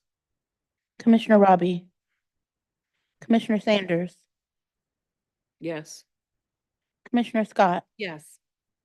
Commissioner Beaman, Yes. Commissioner Hodge, Yes. Commissioner LeBar. Yes. Resolution passed. Thank you very much. Next item that has been pulled for separate consideration, item C. Questions, comments, and concerns on item C? Commissioner Sanders? So I've put many of my concerns in email to the chair and to HR. I am concerned that the level, the number, or how would I say this? I am concerned about the jump in grades. I'm also concerned that this is a precursor for creating another position. I do believe that the commissioners need support in order to be in contact and be able to do I don't want to say better, I don't have a better term, a better job on behalf of their constituents. I'm just concerned at the jump in grade classifications. And as I expressed in my previous emails, I feel like this is a way back around a previous ask to create a second position a year ago that was voted down. I want to separate the person from the position because I think Ashley is fabulous and she's been absolutely helpful to me. But I am concerned about an 8-level jump. And I just wonder whether or not this is something that we can't have a further discussion on before we vote for a final position. I do believe an upgrade is appropriate. I'm just not sure if it's an 8-level upgrade. And if it is an 8-level upgrade, I would definitely be concerned about creating another position to go up under this, that in the email response I got would be coming in 2 levels above this grade position of 115. So I would like for us to be able to have additional discussion and strategy on this, but that's my opinion, and it has no reflection on the person that is currently in the role.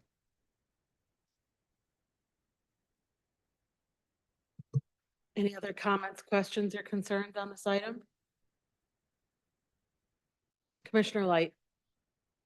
Didn't want to have to speak on this, but I had a couple of my constituents call and just ask that they are, they love the work that our board liaison does. And I do too. I appreciate her because I call and text and do all of these things at the time that she's really supposed to be off work, but I think about it, I'm like, oh, before I forget. So, but the only concern from a few residents, from a few of constituents from District 2 is that we please just make sure that the funding does not come from millage funding.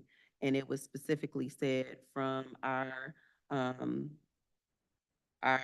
aging community. So that was one of the requests, that we just make sure that we are able to justify where those funds are coming from. And it basically, they said it better not come from the senior millage. So that's just some feedback that I received earlier this week. And I just wanted to relay that and express that. And also, I know that there's going to be a follow-up with secondary positions under this. And so I would just like for us to really consider utilizing graduate assistants and or students that intend to be with us from 3 to 4 years.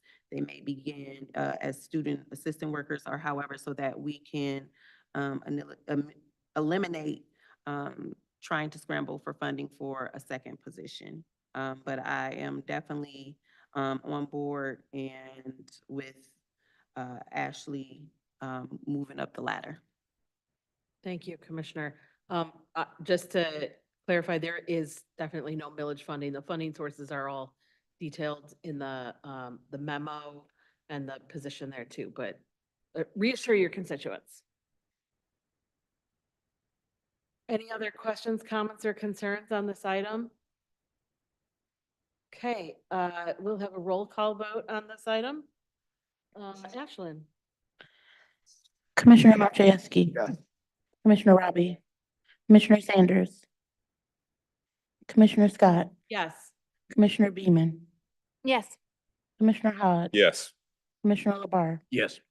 Commissioner Light. Yes. Resolution passes. Great. Next item on the agenda is there are items for current and future discussion. Commissioner Hodge. Thank you, Madam Chair. I'd like to move that we enter closed session to discuss negotiation strategy. Do I have a second? Thank you very much. That's a roll call vote. Ashlyn? Commissioner Robbie. Commissioner Sanders. Commissioner Scott. Yes. Commissioner Beaman. Yes. Commissioner Hodge. Yes. Commissioner LeBar. Yes. Commissioner Light. Yes. Commissioner Marchewski. Yes. Motion passes. All right. We will adjourn to the downstairs conference room. There'll be a little screen playing, and we will return at the end to wrap up the meeting. See you soon, friends.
bring the meeting back to order so we can leave.